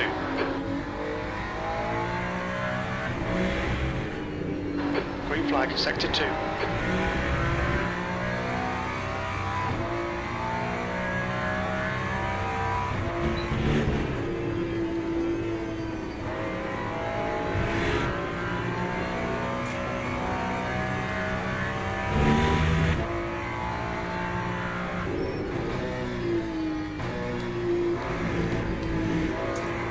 Yellow flag. It looks like Davis has stacked it. Green flag in sector 2.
minutes to go, 5 minutes left.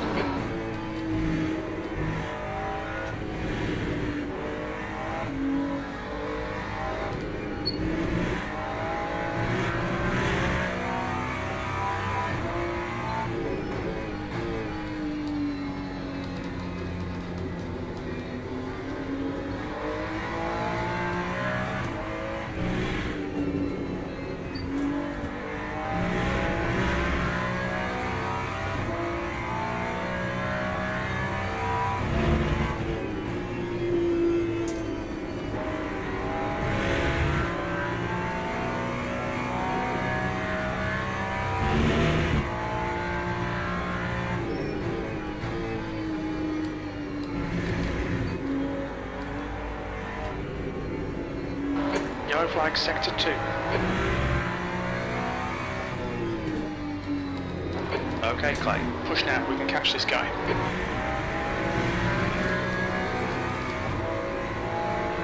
You've got half your fuel left.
Yellow flag in sector 1. It looks like Ian has spun off.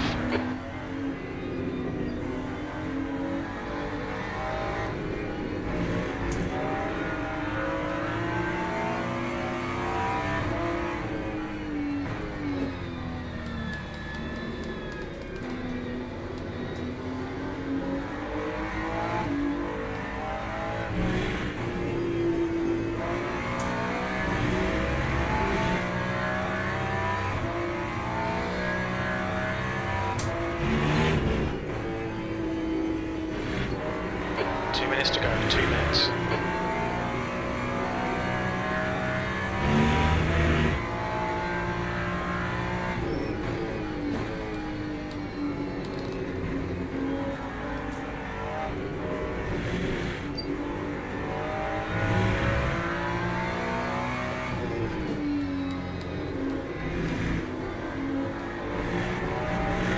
Green flag in sector 1.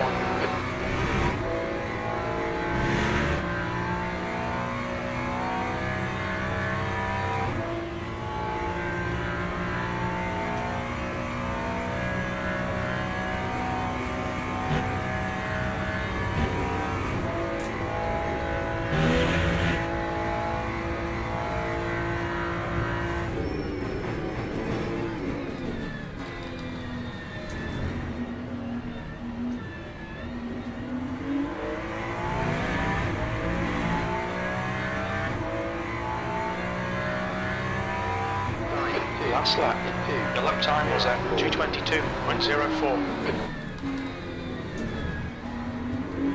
Ah! Yellow flag in sector 1.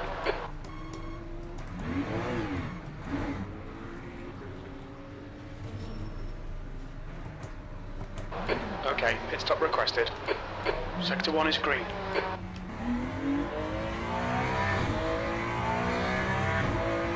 I got greedy. Okay, Clay, the next car is Adrian.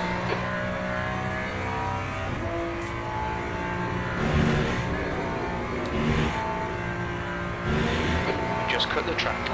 Yeah.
flag, sector 2.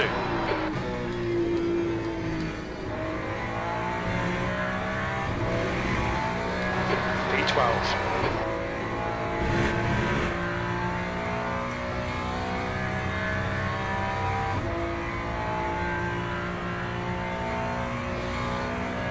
My Ferrari got dirt all over it? Oh, that's from when I touched the wall.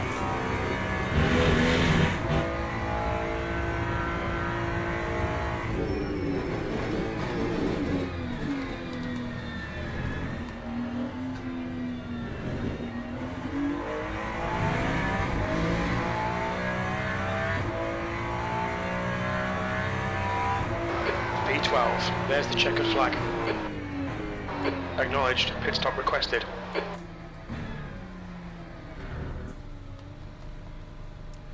So, yeah, look at my car.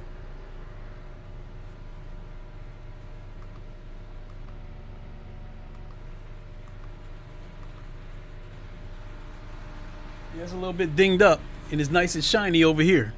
The pit crew is ready.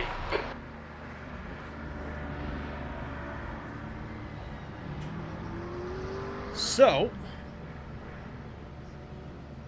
the fastest lap was a 2:20, and I was 1 second off of that.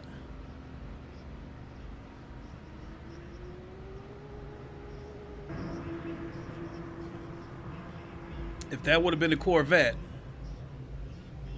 I would have been turning in 221s, 0.7, 0.8, even 222s if I'm having a bad lap. Starting to figure out this car more and more. So, damn, I really hate to do it, but gonna roll with the Ferrari. I feel like that BMW is a garbage truck. That's just the way it feels like it handles.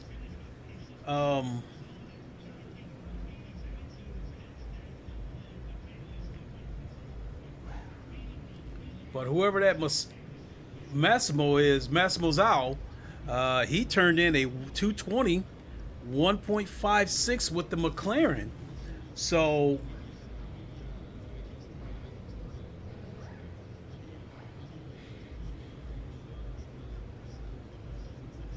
and again, I was 1 second off the fastest lap. So I do believe that with some practice and learning every single nook and cranny of this Ferrari, I do believe I can get into the 220s and be consistent. So we got to work on getting into the 220s before I even think about 219s. But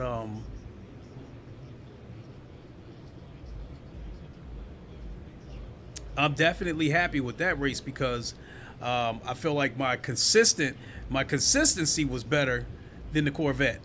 With the Corvette, I'm consistently in the 221.8, and with this Ferrari, it felt like I was in a constant, consistent 221.2, maybe 2.3. So yeah, I was happy with that. But yeah, I will say that the Ferrari does not seem to have the acceleration coming out of corners that the Corvette does, but it feels more stable coming out of corners.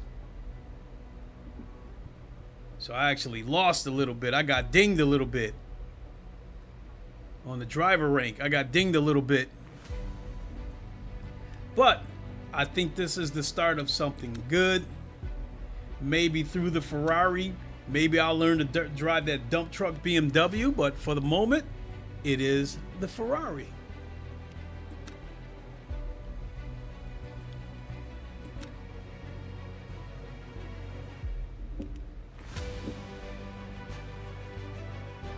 Starts in 17 minutes. Let's see what we got for the intermediate. Starts in 39 minutes. I'm not interested in doing a straight hypercar race. And this is another hypercar race. Although, I would be interested in that one.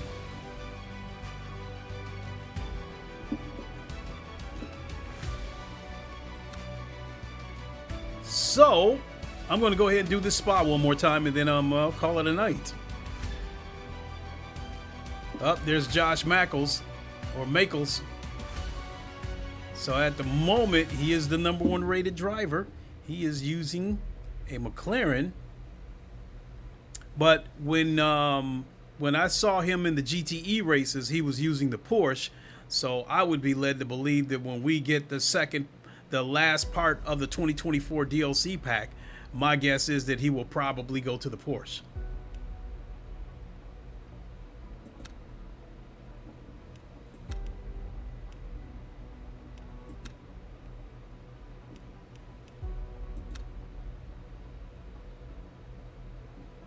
Not a fan of the burgundy or white.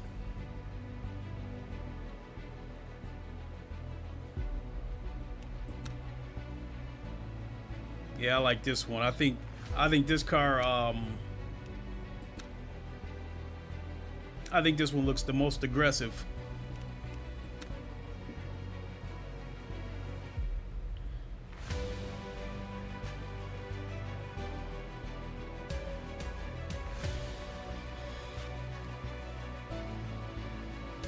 Ooh, excuse me, folks.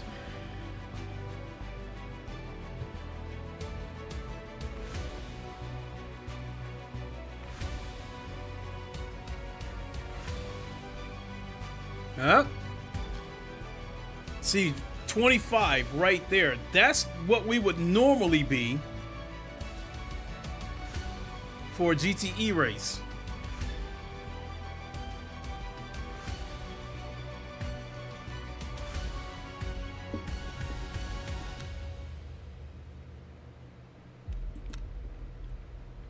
And this intermediate race,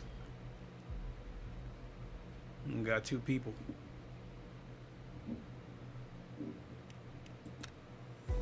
Let's see what the weekly race is.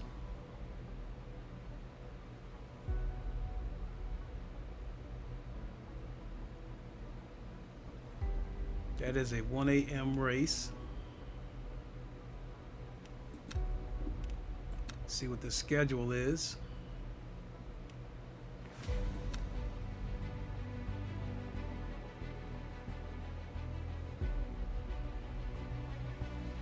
So, registration for the 2.4 hours of Le Mans, that would be at 1,700 hours.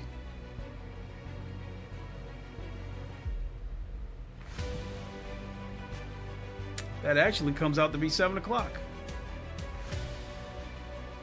No. Noon. That actually comes out to be 5 o'clock.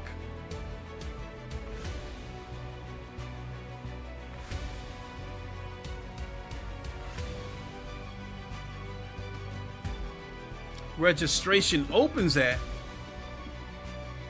1,700 hours.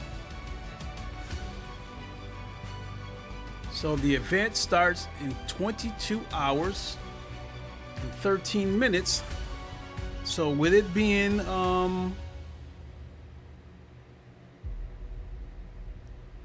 9:46, take away 2 hours, we might be looking at like about 7:30 p.m.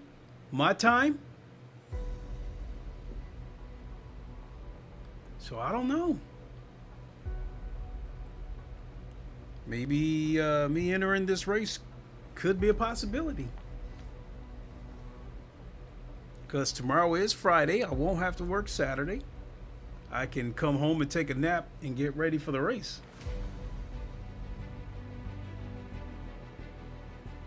Yeah.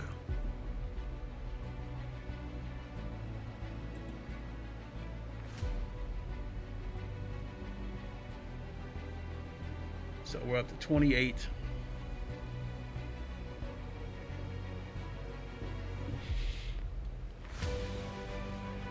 See if I recognize any of these other names in here besides Josh Makels.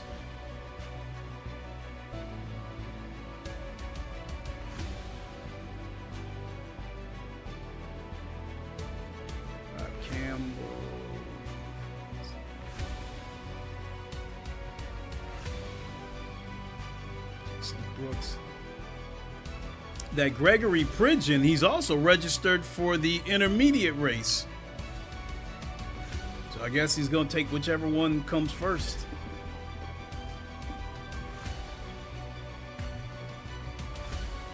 Excuse me.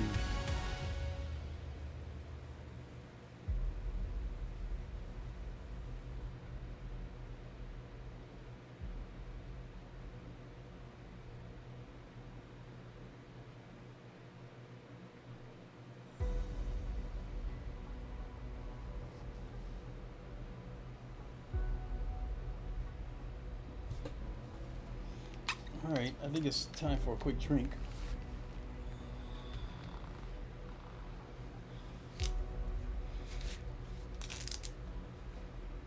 Grab a quick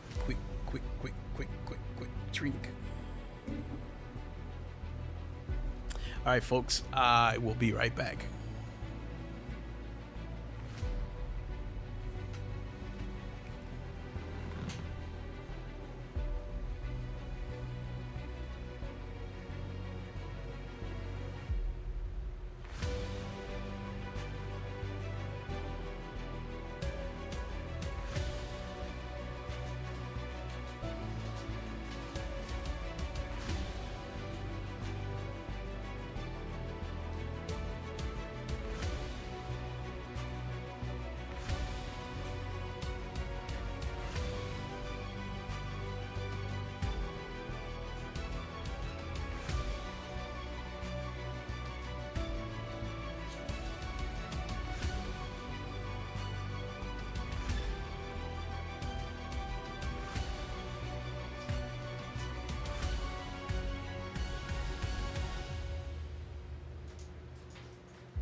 All right.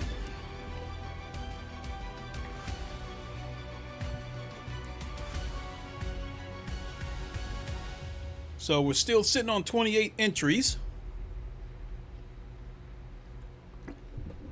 Doesn't look like anybody new has joined the party.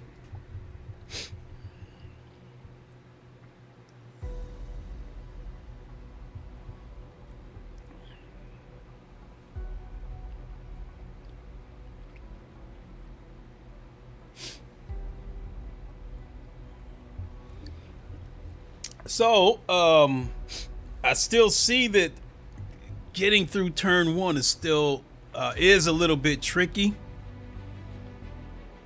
I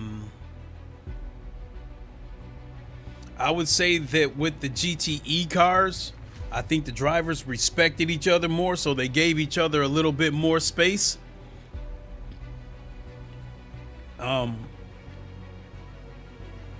With these GT3's, the cars seem to be a little bit more bunched up going into turn one, but the wrecks that I've seen haven't been as bad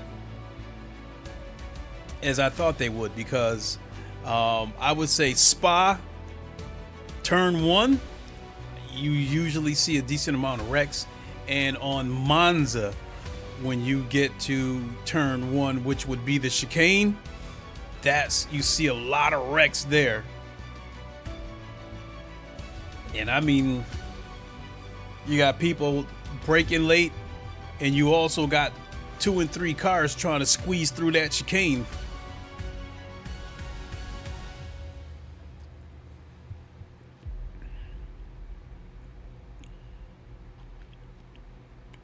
Oh, you know what? Let me see. Oh, already. Never mind. I already saw what my ranking was for that other race. I probably still would have gotten negative marks.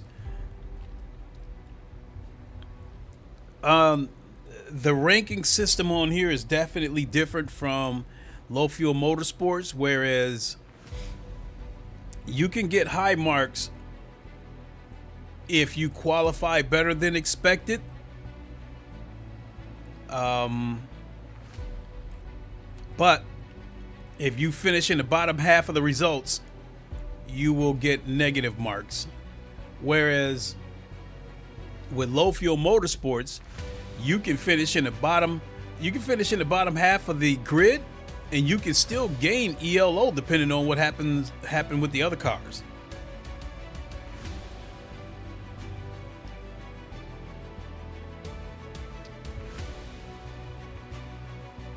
I had a race on low fuel motorsports. I think I finished 9th, and I think I still gained about 12 ELO or something from that race, because a lot of cars dropped out, a lot of cars wrecked. So speaking of low fuel motorsports, that's pretty much what you guys are going to see me streaming. You know, like LeMans Ultimate is still my number 1. You guys heard me say that a million times. Automobilista 2 is now confirmed to be my number 2 favorite sim, now that we have the integration of low fuel motorsports. Everything else, it's just play it by ear. But yeah, I can almost guarantee at least one low fuel motorsports stream a week and one AMS2 stream a week. I just can't put a concrete date or time on which ones I'll do them, because I never know how tired I'm going to be when I get home from work.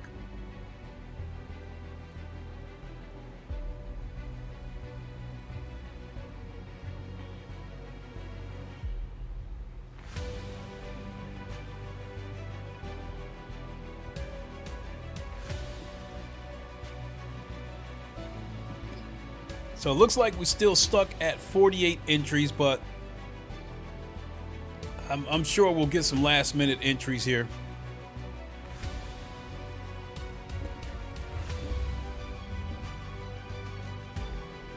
So about 3 minutes, 30 seconds, 3 minutes, 3.5 minutes, and we get on to the next session.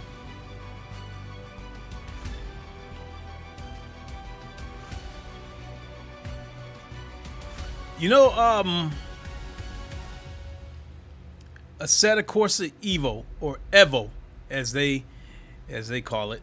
I'm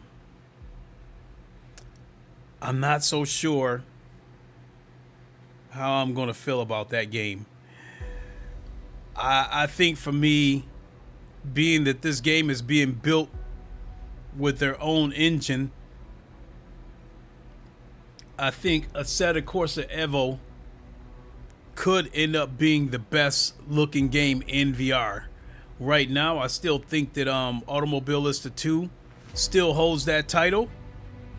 But I think as far as games in my library goes, I think they've done enough to LeMans Ultimate that I would probably consider it the second best looking game in my library.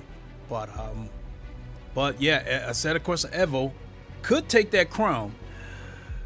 However, other than that, I'm not sure how much I'm going to play that game, because it appears to be open world, and the original Assetto Corsa was,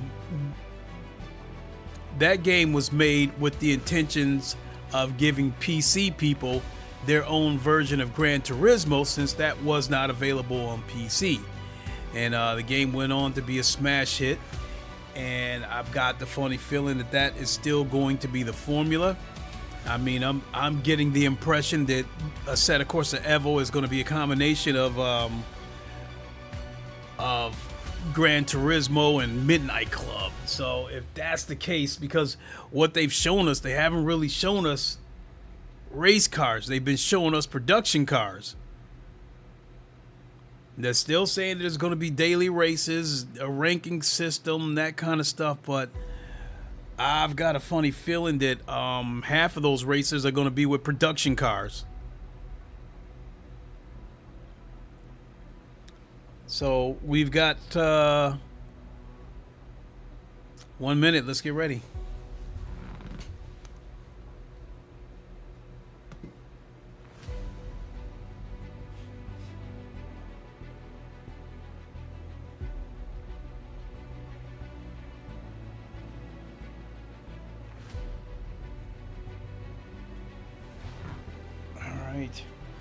All right, let's go. Let's go.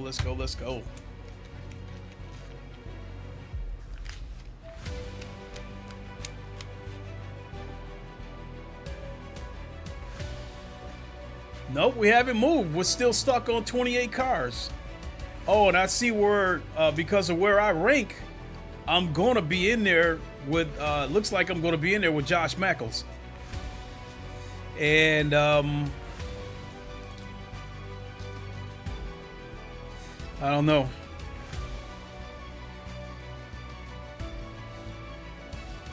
Unless something unforeseen happens, he's probably going to be the odds-on favorite to win the race.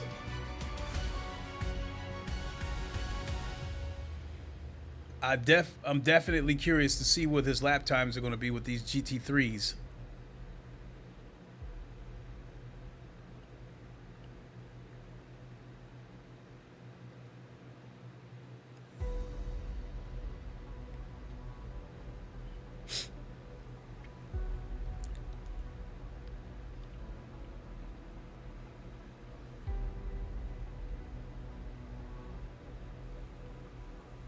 Join event, join event, join event.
Exit's clear. Push.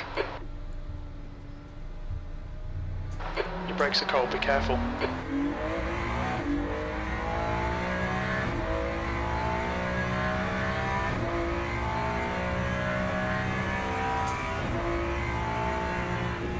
That's 2 minutes left. 2 minutes.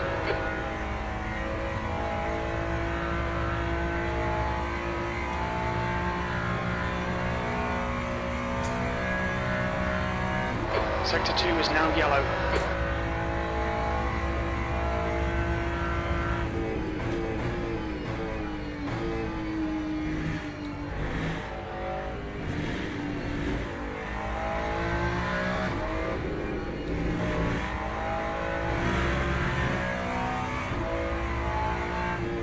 Sector 2 is clear.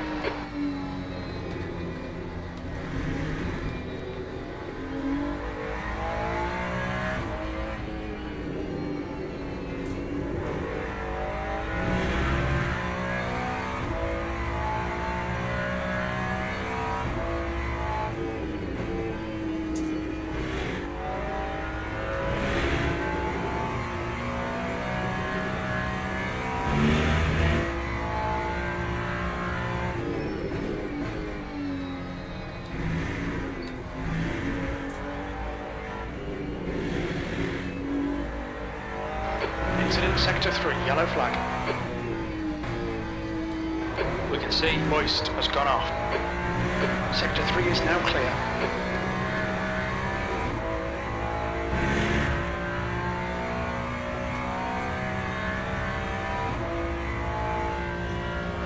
Incident in Sector 1, yellow flag. Green flag Sector 1.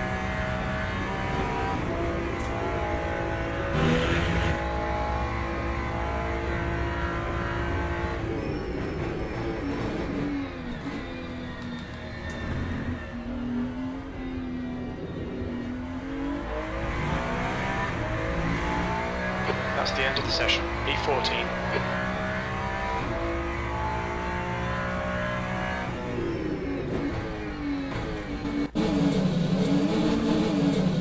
Oh, you hear the brakes rattling? They nailed it. They absolutely nailed it.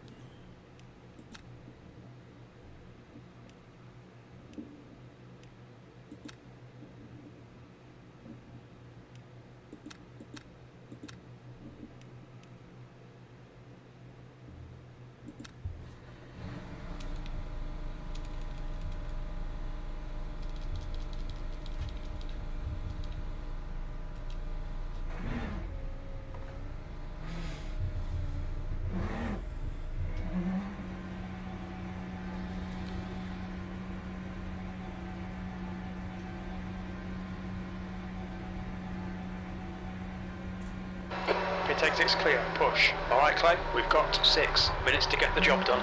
Your brakes are cold, let's get some heat.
Okay, Clay, 5 minutes to go, 5 minutes left.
outside of track limits there.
Fastest lap for Samuels, 2:20.51.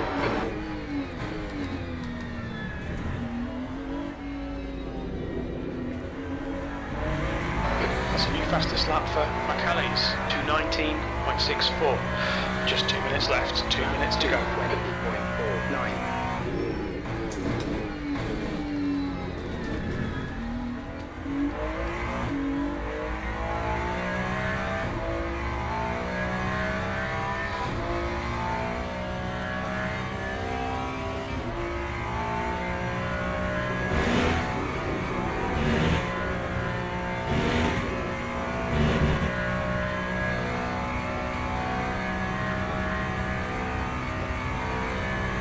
I'm staring at a 220.3. P3, you're 2/10 off the pace in sector 1.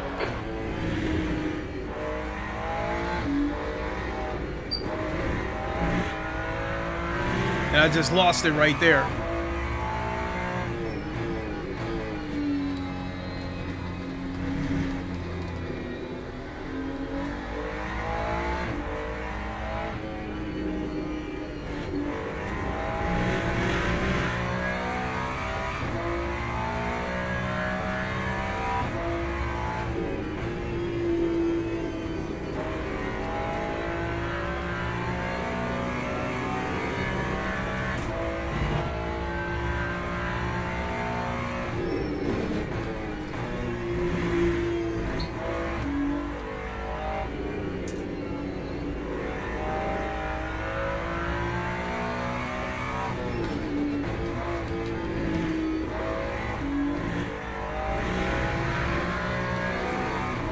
Sector 2 is 0.46 off the pace.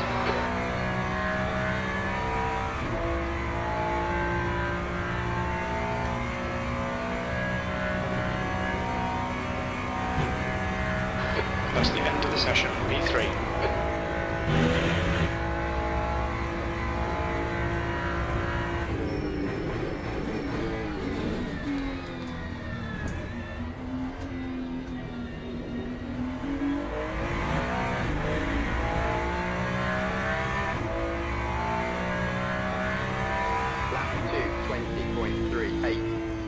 I can get into the 219s. I can compete with this car. 220.379.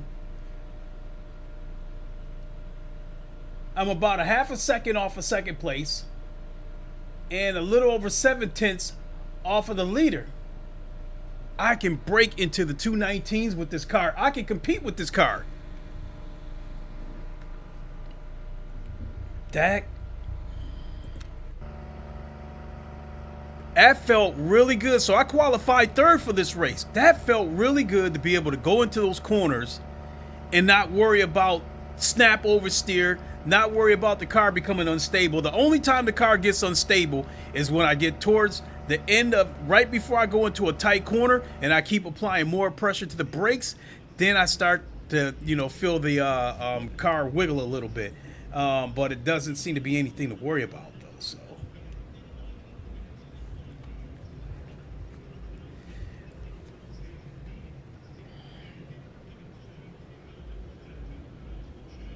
The only thing that worries me is turn one. There's going to be some guys dive bombing, and I may have to concede the position. I might have to give it to them, unless I'm on the inside, which I think with me qualifying third, when we head into turn one, I will be on the inside.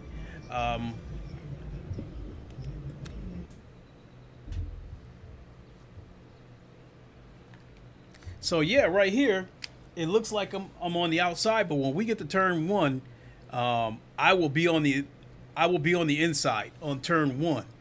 So I'll have to defend my position and don't let any guys sneak up underneath me.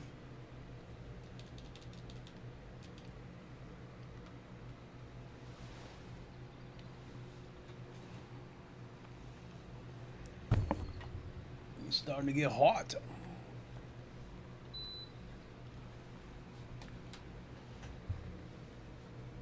You're hot, master.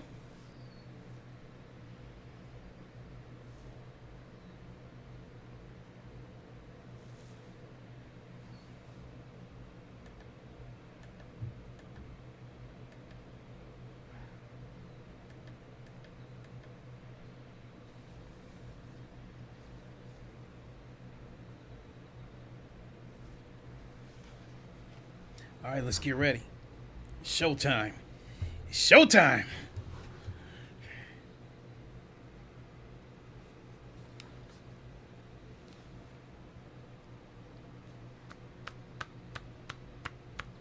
Formation lab has started.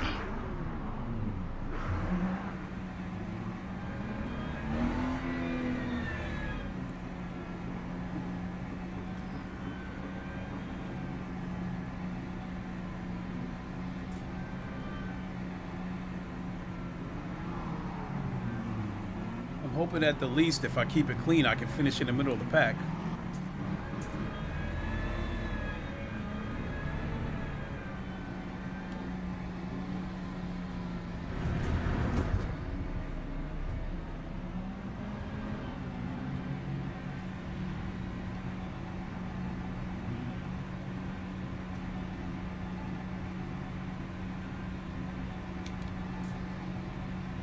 Green flag. Green.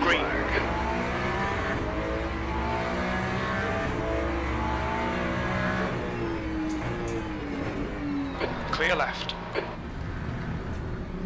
Clear left. Left, clear left.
Incident in Sector 2, yellow flag.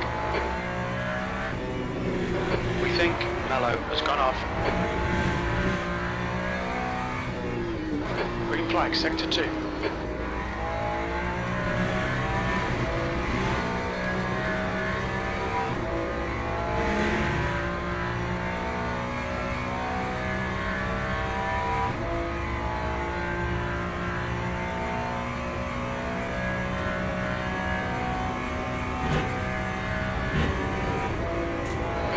flag.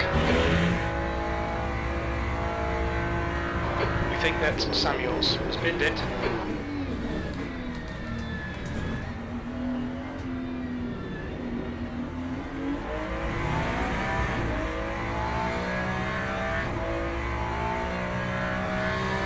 That time was a 2:28.41.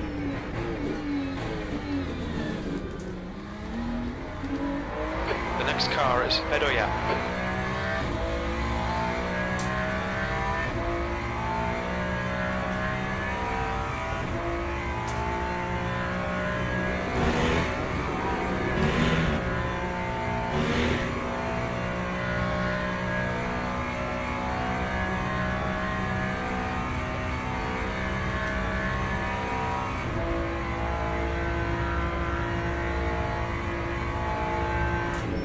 Sector 3 is green.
Just done a 2:19.53. Lap 2:20.70.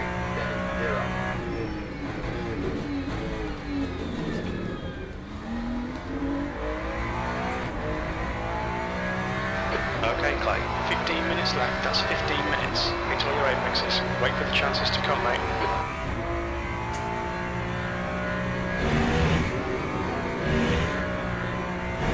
Keep it within the track limits. Whoo!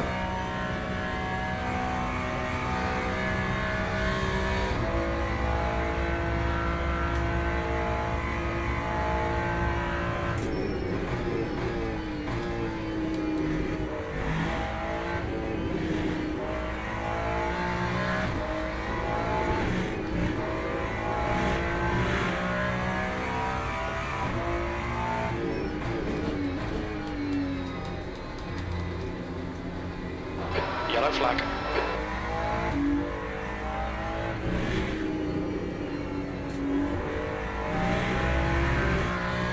Sector 2 is green.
watch those lines.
Time to 20.89.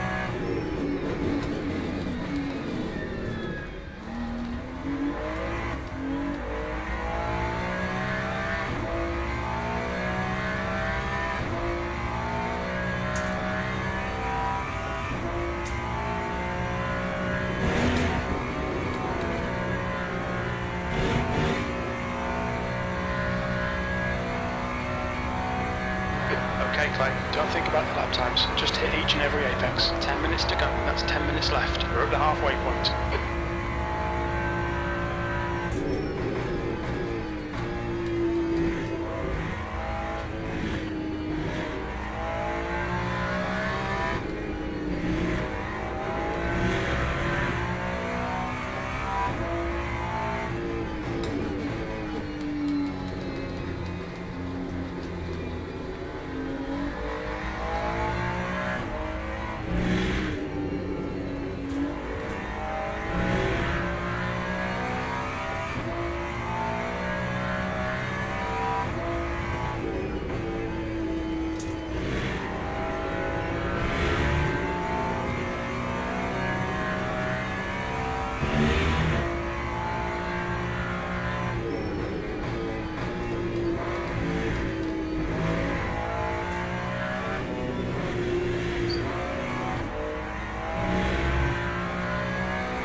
Clay, run out of track limits, keep it between the lines.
Oh, that was scary.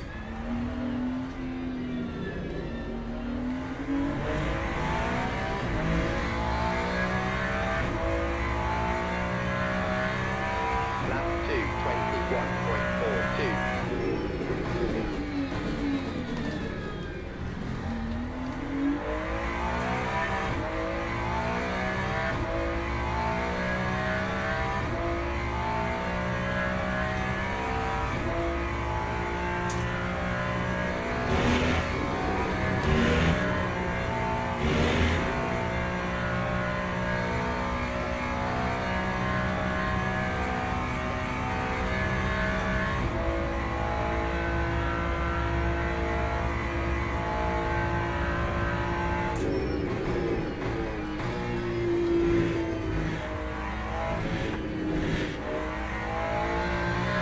That's 5 minutes to go, 5 minutes. Keep it nice and smooth. Come on, let the race come to us.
I had to lift or else.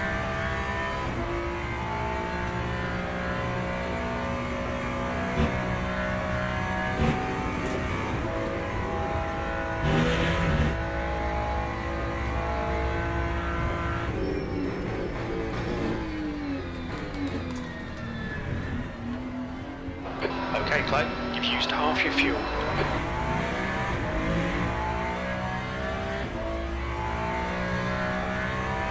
Lap 2, 22.58.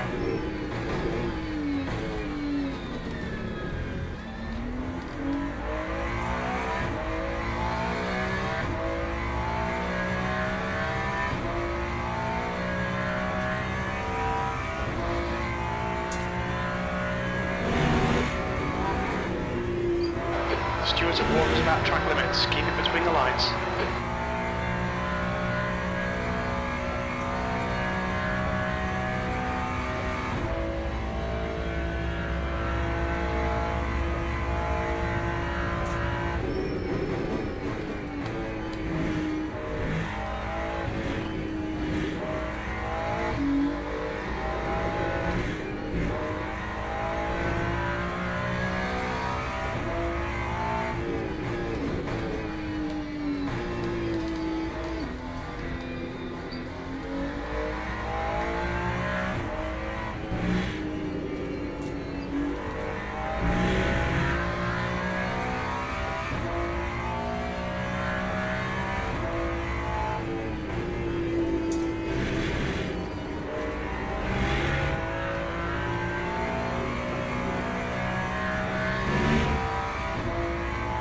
That's 2 minutes left. 2 minutes.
Amen.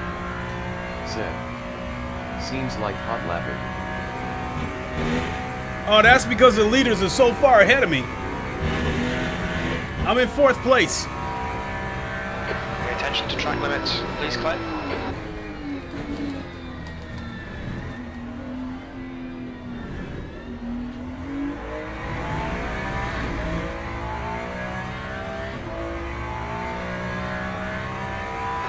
P4. Okay, we're done. Okay, pit stop requested.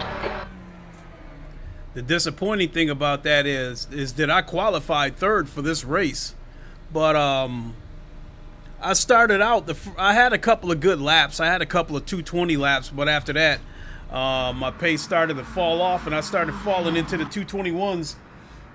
So the guy that took 3rd, he did a 220.3, so he would have eventually overtaken me anyway.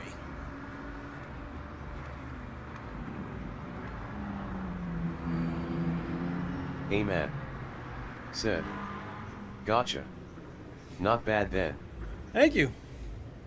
However, I still feel like with some work, I still feel like I think I can get it to the high 219s.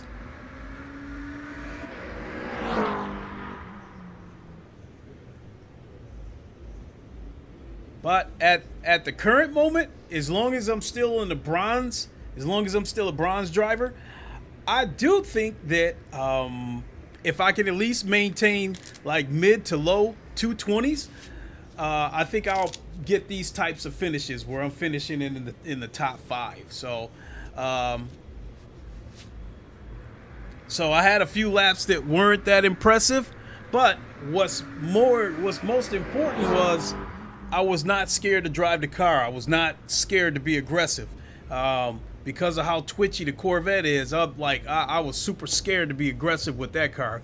I would just go around corners and just lift and wouldn't make any attempt to like kind of get a running start out of the corner.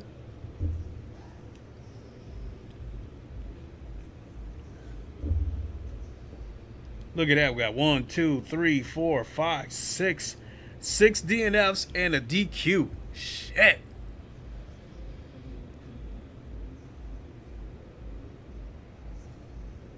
Peas and carrots. Look at that name.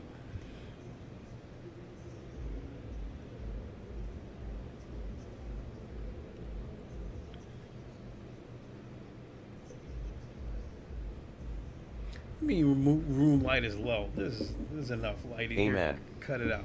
Said. That means a lot. Oh, definitely. Definitely. Let's see what I'm going to get for rank.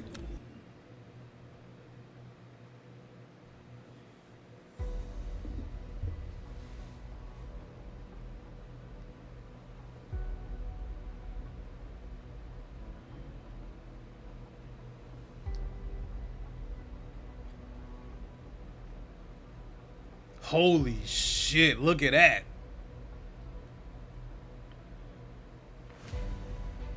Expected you to qualify 11th, you qualified 3rd. Expected you qualified in the top half of the results. You expected you to finish 11th, finish 4th. So yeah, I definitely got 7.4%. That's a nice size jump. A lot of times I get 1.3, 1.5%, whatever. So that's a pretty big jump. You know, if I continue to have finishes like this, I can get back to silver. But at some point, I have to get faster because this ain't gonna cut it with the silver drivers.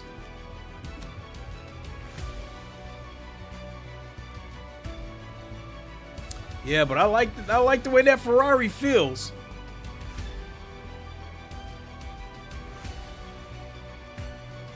So, Ferrari doesn't brake as good as the Corvette, but it is more stable than the Corvette under braking.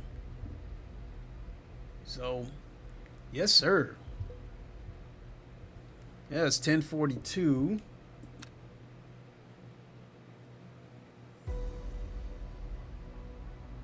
Yep.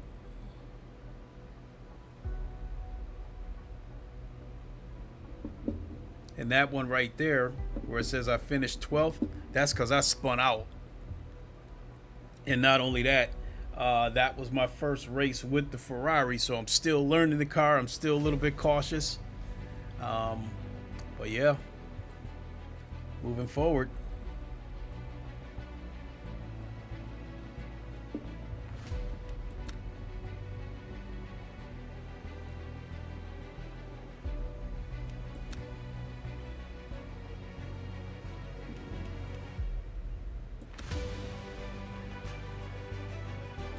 So, schedule. Special event. 2.4 hours of Le Mans. I did one of these races once, and it is a lot of the races like watching the paint, like watching paint dry, but all it takes is lack of concentration on one corner, and it'll definitely mess up your race. And since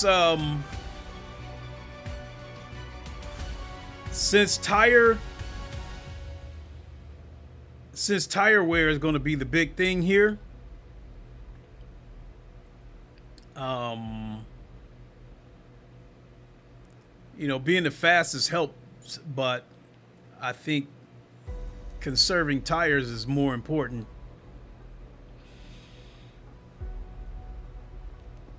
Ooh, excuse me. With that, I'm going to go ahead. Oh, shit. Wait a minute. It's going to rain in this race. Hold on. Let me look at this.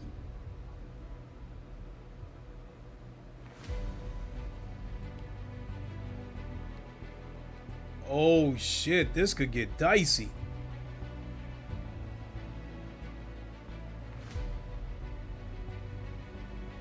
It's going to start out sunny, then it's going to get cloudy, then sunny, then rain towards the end of the race. So this could get very, very dicey once that rain hits.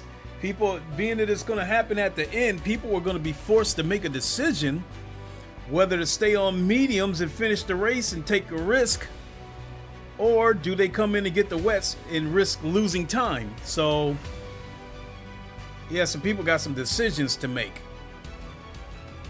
So, yeesh. We'll see. We will see. All right, folks. That's going to do it for me. Boogie on out of here. Hopefully, we'll see you tomorrow. If not, if I come back tomorrow, it will be with the intentions of doing this race. But if I don't, you guys will definitely see me sometime on Saturday. Try to see if we can squeeze an a low fuel motorsports race in here on Automobilist 2, and we will go from there. Whew. All that being said, have a good night, everybody. We'll see you on the next one. Until then, you all know the line. Wakanda forever, long live the king, and deuces. Have a good one, everybody.